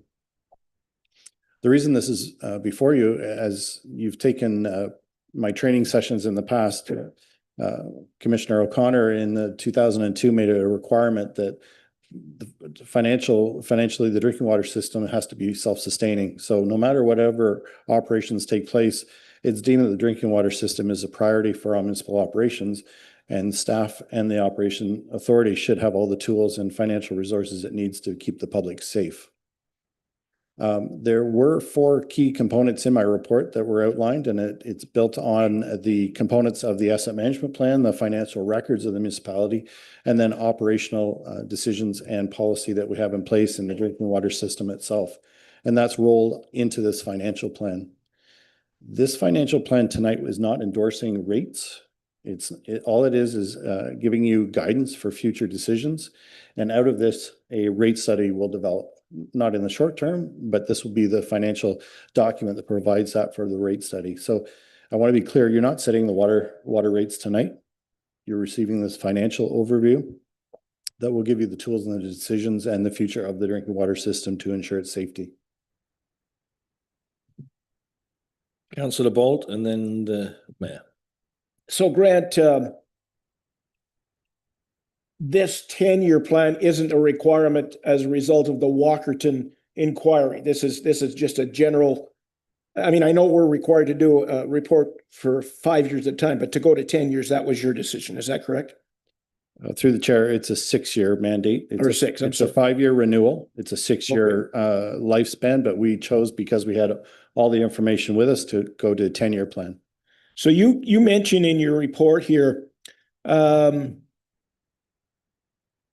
where was it here? Up above, the 2026 water system has a net positive financial asset position of $1.6 million and will decline, excuse me, to a net debt position by 2035 of 11.8 million. So that's in the red, correct? So during the period, the tangible capital assets will increase by approximately, let's call it $23 million, which indicates positive investment in our infrastructure. Does that mean that by increasing that, the cost of operating the system will level itself out over that period of time because there'll be more users? Is that what that statement means? Through the chair, as the non-financial guy, I'm not going to go too far on that without my treasurer sitting beside me. Yeah, if I could But call what up that the- Here she comes. What that particular paragraph says is we're in positive standing now. We will be incurring essentially a debt of the 11.8, but inherently we are investing in improving the overall asset value. So we're continuing to invest with matching that debt. So how do you propose to do that? So through the chair, so in that document, it sets out rates of what you would actually need to set out to actually make that plan manageable. So I think anything that's been set out in that plan, you've all been made aware through that asset management discussion we had over the summer to say that we're in a position that if we don't keep our rates, which is why we did the 6% this year for water rates, that your reserves would actually decline. And we said by that 2035, that's kind of what we talked about already, that we would be in the negative. So this is just reaffirming that to say, yes, you're like, just like we're doing Highway 7, we're putting money into our infrastructure, which is going to keep it to maintain, which will not break down and not have us have good water to drink for everyone in the town. But those rates that I believe it was like 8%, I think, is what you would need to financially be sustainable to keep that above that zero and not in the red. So if I'm understanding you correctly, I'm sorry, through the chair. If I'm understanding you correctly, you're saying that in order to sustain a positive balance in our water account going forward, based on what you're saying tonight, we'd need 8% per year. So through the chair, that's what the study had proposed. It's a study that was completed by Watson and Associates to look at our water, what we have coming through over the next couple of years, what our population size would be, and what that requirement would be. You can correct me if I'm wrong. And then from all of those aspects, what would the rate need to be at that point? So if I could, but through the chair, the fact, and you just alluded to it, population. We don't know where our population is going to be by 2035. We know what we think it's going to be, but there's so many parameters that are going to determine that. That said, though, as we go up, obviously there's more pipes in the ground, there's more sewer to disperse, yada, yada, yada.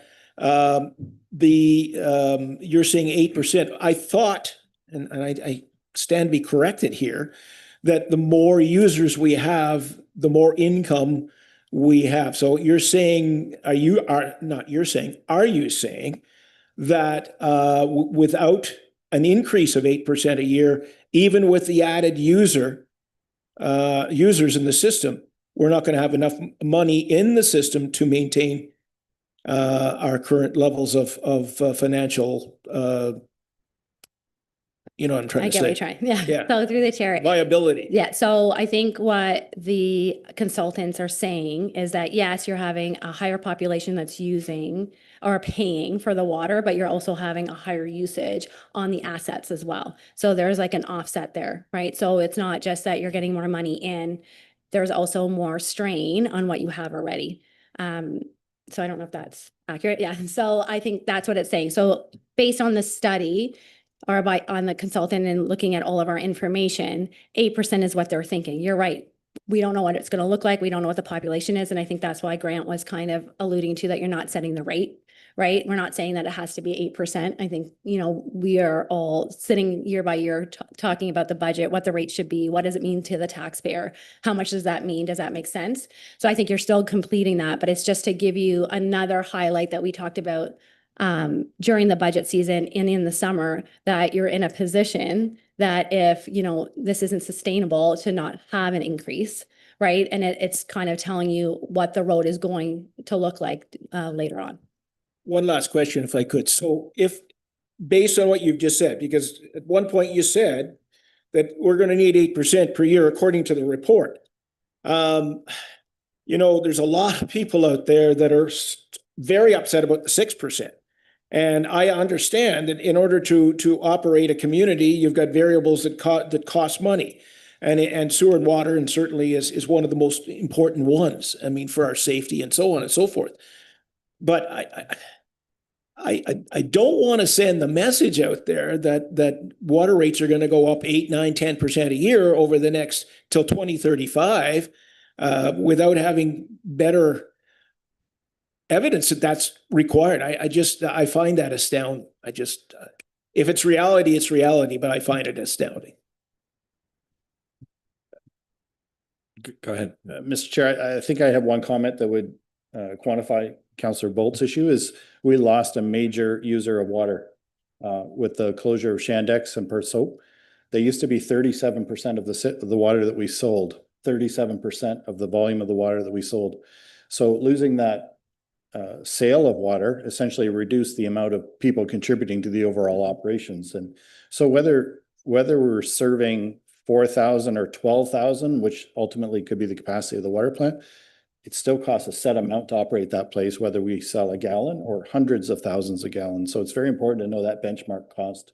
So I think we need to sell more water. I don't magically know how to do that beyond a large contributor or user, or increasing the sale of houses and development. So fortunately, we're 100% metered, so everybody pays for what they use, which is a difference from some other municipalities that are flat rate and water just gets used endlessly. People pay for what they use, so they can make those life choices based on that. And the last time we had a major rate increase in the 1990s, we increased the rates to full cost recovery and the consumption went down. So whatever we charged more for, people stopped using it because they were being more responsible. And that includes both residential use, but also the businesses looked at other options of instead of running their water endlessly, they did measures to save water, which ultimately is the water purveyor. We want to use water as effectively as possible.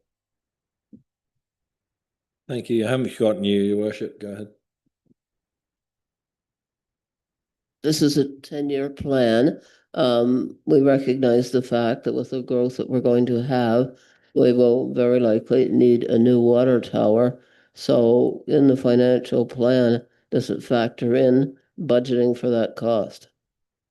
Through the chair, the water tower is identified as a future asset with a marker, but until we get closer to that, as far as knowing the true cost, I think our neighbors, both with Carleton Place and Smiths Falls, have had some shocks with the cost of the new towers and the expansion they've done. So we're monitoring those costs going forward.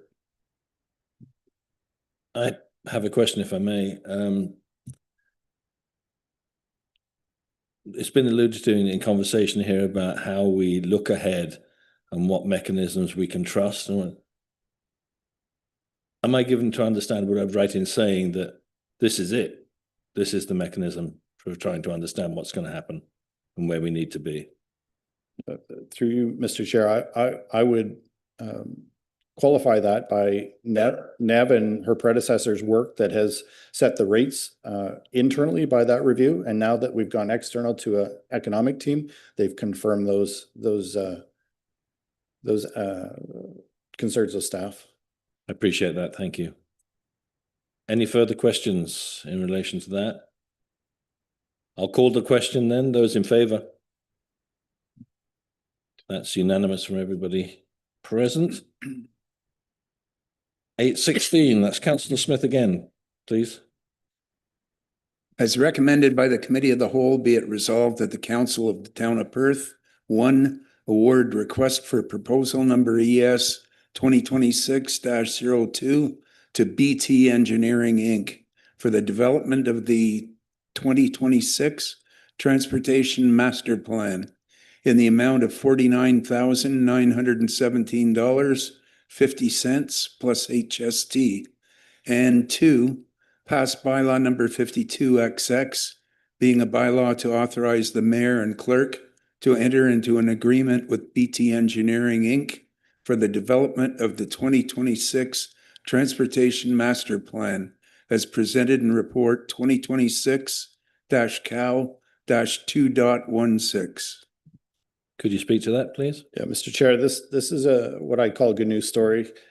We budgeted for $50,000 to do a transportation master plan.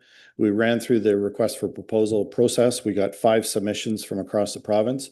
Please review those costs because you'd be quite shocked the range of what we had. So when we scored the competency component of the RFP through a review team, BT Engineering was the highest scoring. And when we, in objective terms, opened the financial separately, they were the highest value and the lowest cost, and also coming under budget. So we have 50,000. It came in at 49.9. So that's a good news story.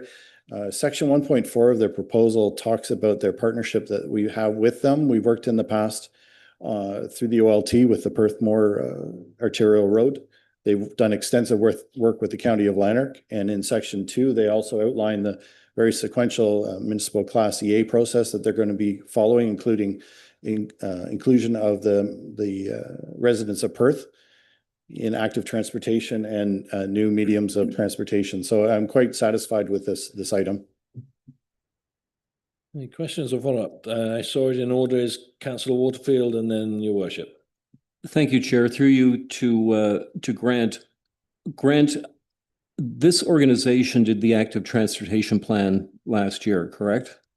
No, that was done by Parsons Engineering, another firm that also bid. They also bid on this, but this is a different firm in Ottawa. I was confused by that. My second question is, I'm trying to wrap my head a little bit around the fact that we did the active transportation plan roughly a year ago. I've had numerous cyclists keep coming up to me and saying, what's going on? There's not a bicycle path in town. I've said it's a visionary document. We will proceed according to grants. And by the way, we have a master transportation plan around the corner. So my question is, was the active transportation plan kind of putting the horse before the cart? Wouldn't having the master transportation plan and incorporating the active transportation plan at the same time from a process and a time point of view make more sense? Or am I off base here? I just need more information. Through the chair, I think all these components that make up a master plan are pieces of the pie. And I would suggest being responsible for the needs of the community, that the active component, doing it objectively in isolation gives you a more robust influence on the master plan itself.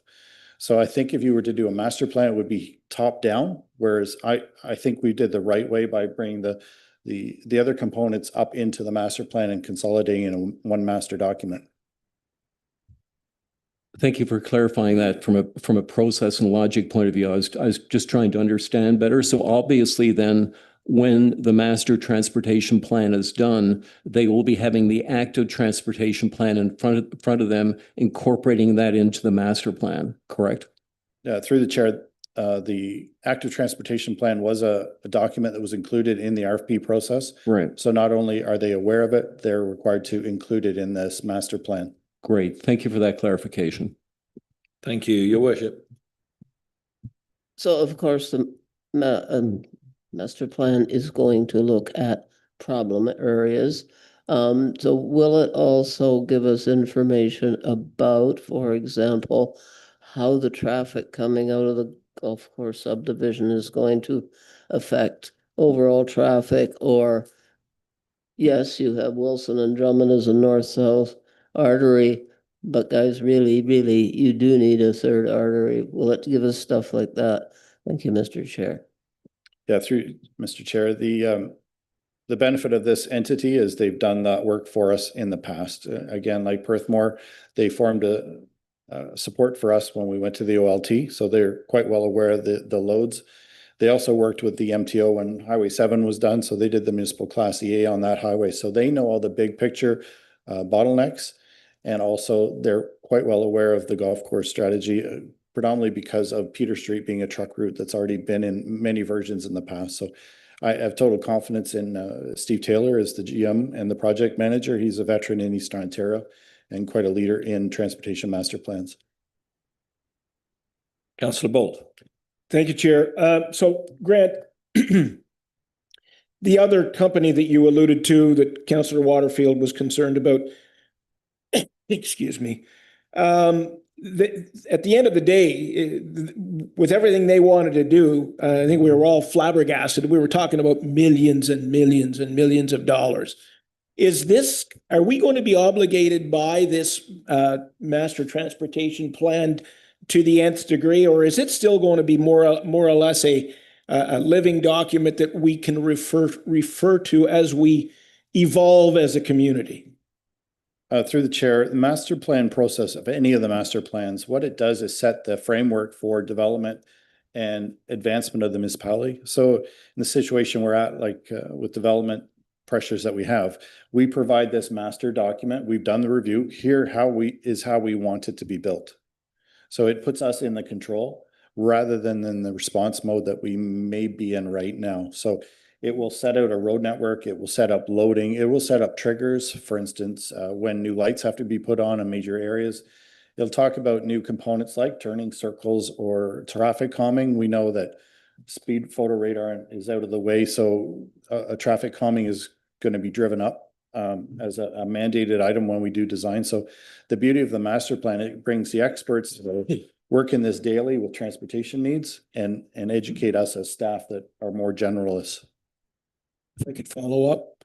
So would it be fair to say, and I mean, I get it with respect to the existing infrastructure and lighting and all of that is concerned, but would it be fair to say then, because Councillor Waterfield brought up about, the bike paths and everybody, and we all know that this is a 200-plus-year-old community that was built in the day where there weren't even automobiles. There was horse and buggy. The streets are long and narrow. And if people think in this town that we're going to be able to incorporate bike paths in the major part of the community without tearing down houses, I don't see it any other way. That said, would it be fair to say that going forward then, as we evolve and newer subdivisions evolve in the community, that this is where we can rely on this particular document to make sure that it's properly designed to incorporate walking paths, cycling paths, et cetera, et cetera? Yeah, through the chair, that's correct. Something as rigid as a bike path requires extensive corridor management at the time of acquisition. So simply using a 20-meter right-of-way is not valid for trying to squeeze in a bike path. So what we've done recently is like something like Craig Street, where we have the multi-use path. Mm-hmm. The sidewalk is now 2 meters wide, which allows two-way traffic either by semi-mechanized like bicycles or scooters, but also for the walking traffic. So that's a halfway point between bike paths and current status quo. So I think all of these are source documents that provide us with an overview of how we want the municipality to develop rather than be in a reactive mode. Thank you. I'll call the question. Those in favour? That's passed unanimously by those present. And Councillor Smith again, 8.17, please. Could you turn the page? Thank you.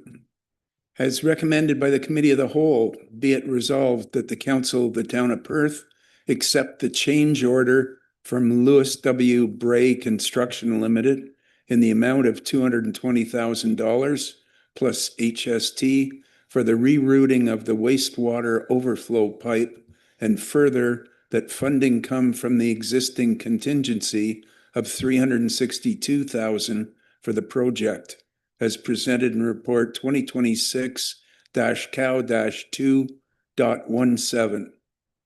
Could you speak to that before I take questions, please? I could, Michael, are you able to pull up the graphic for this report, please?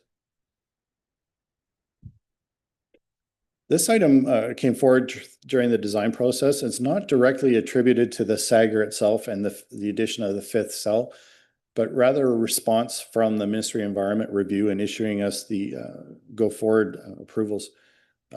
Yes, thank you. So I'll be focusing on that green line. What happens at the four Sagar belt cells, the water gets cleaned through that process, and then it flows back to the river and discharged to an application point. What we found through the design of the fifth cell is this overflow pipe is, so if the Sagar cells filled up too much, it was designed to overflow, but the overflow goes back to the finished water. So we can do all we want to clean that wastewater, essentially get it close to drinkable. And we're then contaminating it by putting some untreated overflow into it. So the Ministry of Environment and our local inspector has been quite adamant that the addition of the fifth cell is contingent on this rerouting of the pipe. And it really is diligent. Instead of taking it back to the river and essentially contaminating clean water, we're taking it back to the second cell. So if something was to take place internally in the lagoon, it's going back to the cell and not to the river. So it makes sense. Now it is very unfortunate it was designed this way. And this came up just by staff evaluation and through the work with Bray of discovering this overflow pipe. And it answered a lot of questions for us why we were having this beautiful clean water of the four existing Sagar cells, but then we're having a trace of E. coli showing up. So this is the reason and the source. So to give you context, this green pipe is about 14 inches in diameter. And for linear scale, it's about 120 meters. So it's the length of a town block. So it's not just bending a pipe around the corner, but it is extensive. And the area that's unshaded there in the white is actually not a designated wetland, but a low area. So this pipe has to be graded and deposited back in the second or the south cell professionally. So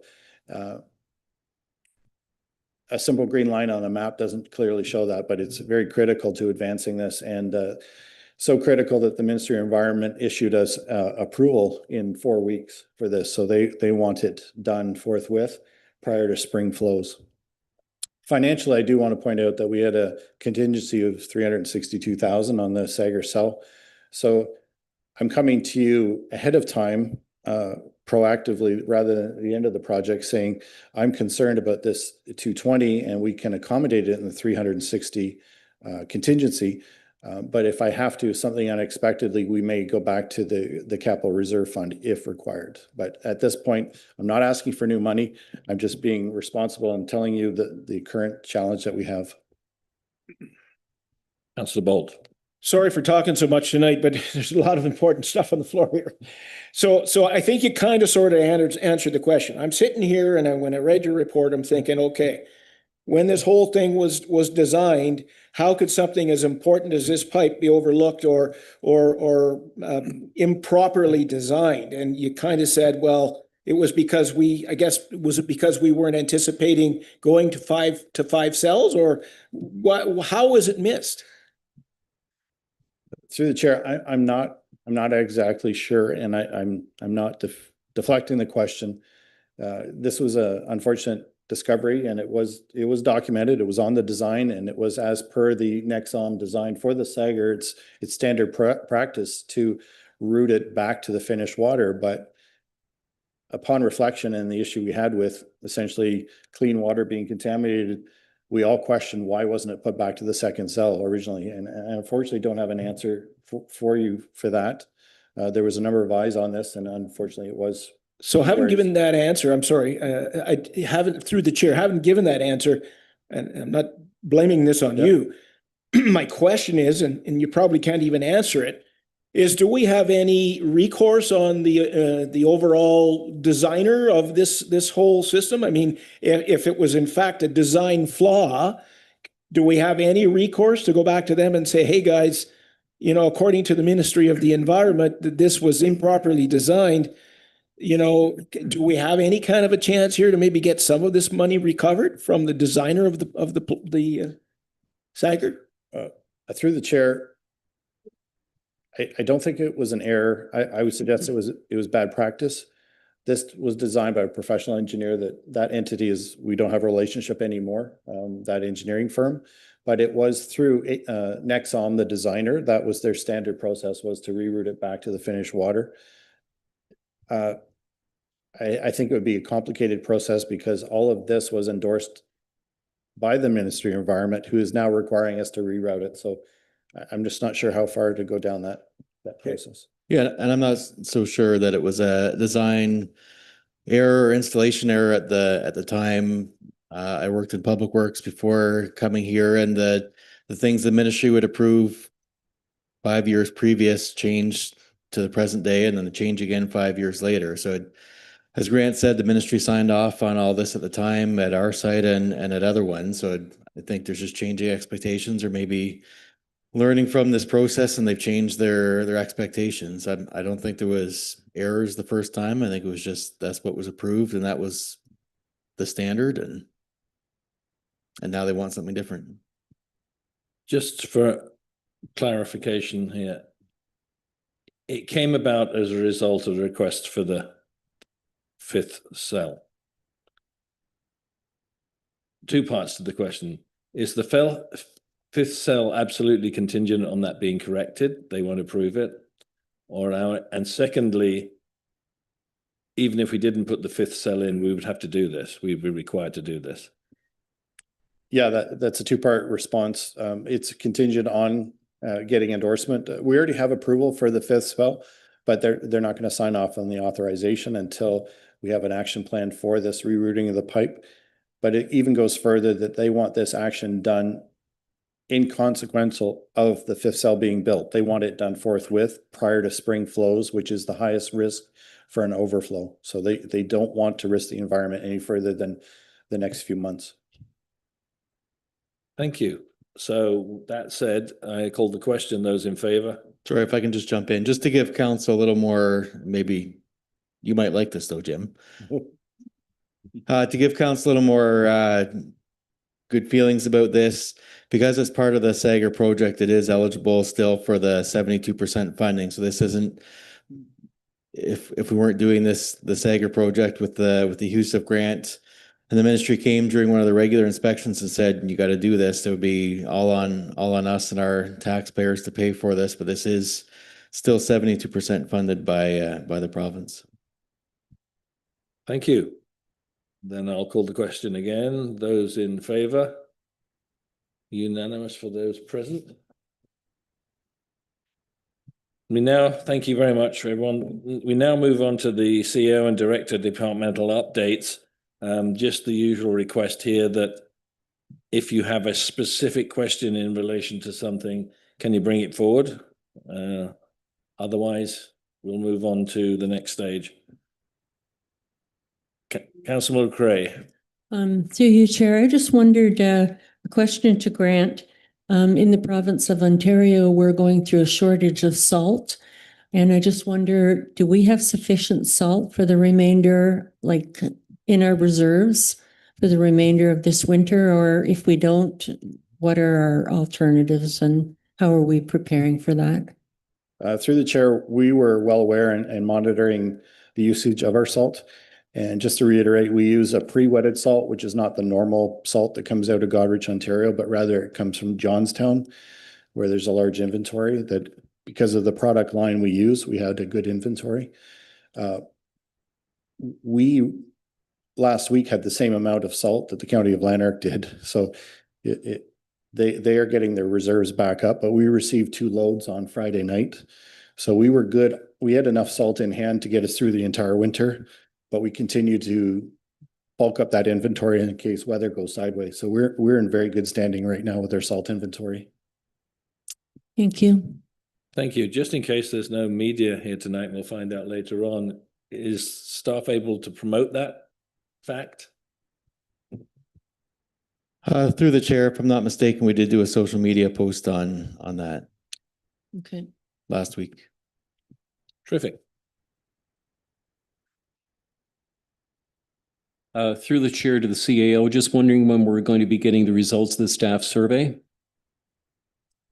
Through the chair, I just got them from Haley today. So after I have a chance to review them, I will be happy to send out a summary of that. Thank you. Looking forward to it. And through the chair, one more question, if I may. Go ahead. Through the chair to the Director of Legislative Services, in your report, you make reference to Committee of Adjustment and Property Standards Committee. Could you just expand on that? I was just curious. Yes, so we're hoping to be able to work on the Committee of Adjustment and Property Standards Committee Terms of Reference. Oh, okay. So I guess it was last year, actually, we brought forward a report recommending that the Committee of Adjustment Right. integrate the two. So we're just working on finding time to finalize the terms of reference. Got it. Thank you very much. Your worship. Thank you, Mr. Chair. This is in reference to planning and development. So item number 4, development potential for north of Highway 7 and the industrial park. I wondered if, Joanna, if you could elaborate particularly on development north of 7, because we talk about putting various things north of 7, like a new hospital or the water tower or whatever. Would this develop that further? Like if this happened, this could happen? Now would be the time to start thinking about it for sure. So I am going to bring a report to council, hopefully March 10th, hopefully. And essentially, just very quickly in a nutshell, the development team met with the owners north of 7 just to sort of discuss, like, this is the next area that we should start to look at developing. Yes. And so we sort of got all the heads together in a room and said, you know, what do we have to do? Where do we, like, you know, does anyone have any ideas of what they're proposing? How, you know, are we available to cost share things? How are we going to just move forward with starting to plan this development? Because it'll take several years to work up to actually being able to get like a building permit in hand. And, you know, we'd like to try to align it with maybe the development of Highway 7. Mhm. And sort of just, it takes a long time to do this. So we're just sort of starting that process right now. And so the report in March will hopefully be just a summary of what was high level, what was sort of discussed at that meeting, like how we got here, and then what we think we might do moving forward. Thank you. I'm glad to see it happening. Thank you. Thank the CAO and the directors for their reports that we've received. We'll move on. There is no new business. The next meeting date is Tuesday, 10th of March, 2026, 5:30. Councillor Isabel Ann McRae will chair that. Any questions from the media if they're around? Yeah, Brian Hello. Turner here from 88.1. Hello, Brian. Would anybody be able to tell me when the public meeting might be scheduled to discuss the Kaivan Communities mediated agreement? Through the chair, you're a step ahead of the game, Brian. We're going to put out a press release tomorrow on that. As you know, the Perth Council approved that in principle last fall. We're just waiting on some ironing out of the details from some other parties. Thank you very much. Thank you, Brian. Councillor Waterford, can you take us into closed session, please? Certainly, Chair. That the Committee of the Whole move into closed session at 7:26 p.m. in accordance with the Municipal Act 2001 for the following purposes. 1, legal matter concerning lands municipally known as 1820 Rogers Road, subject to subsection 2392. E, litigation or potential litigation, including matters before administrative tribunals affecting the municipality or local board. And F, advice that this is a subject to solicitor-client privilege, including communications necessary for that purpose. 2, potential sale of town-owned lands legally described as parts lots 27 and 28, concession 10, geographic township of North Elmsley, subject to subsection 2392. C, a proposed or pending acquisition or disposition of land by the municipality or local board. F, advice that this is a subject to solicitor-client privilege, including communications necessary for that purpose. And 1, a trade secret or a scientific, technical, commercial, financial, or labor relations information supplied in confidence to the municipality or local board, which, if disclosed, could reasonably be expected to prejudice significantly the competitive position or interfere significantly with the contractual or other negotiations of a person, group of persons, or organization. Thank you. Questions before the floor, those in favor? Unanimous. We're moving into closed session.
I'm going to ask Councillor Waterfield to do the motion for, to rise and report from open session.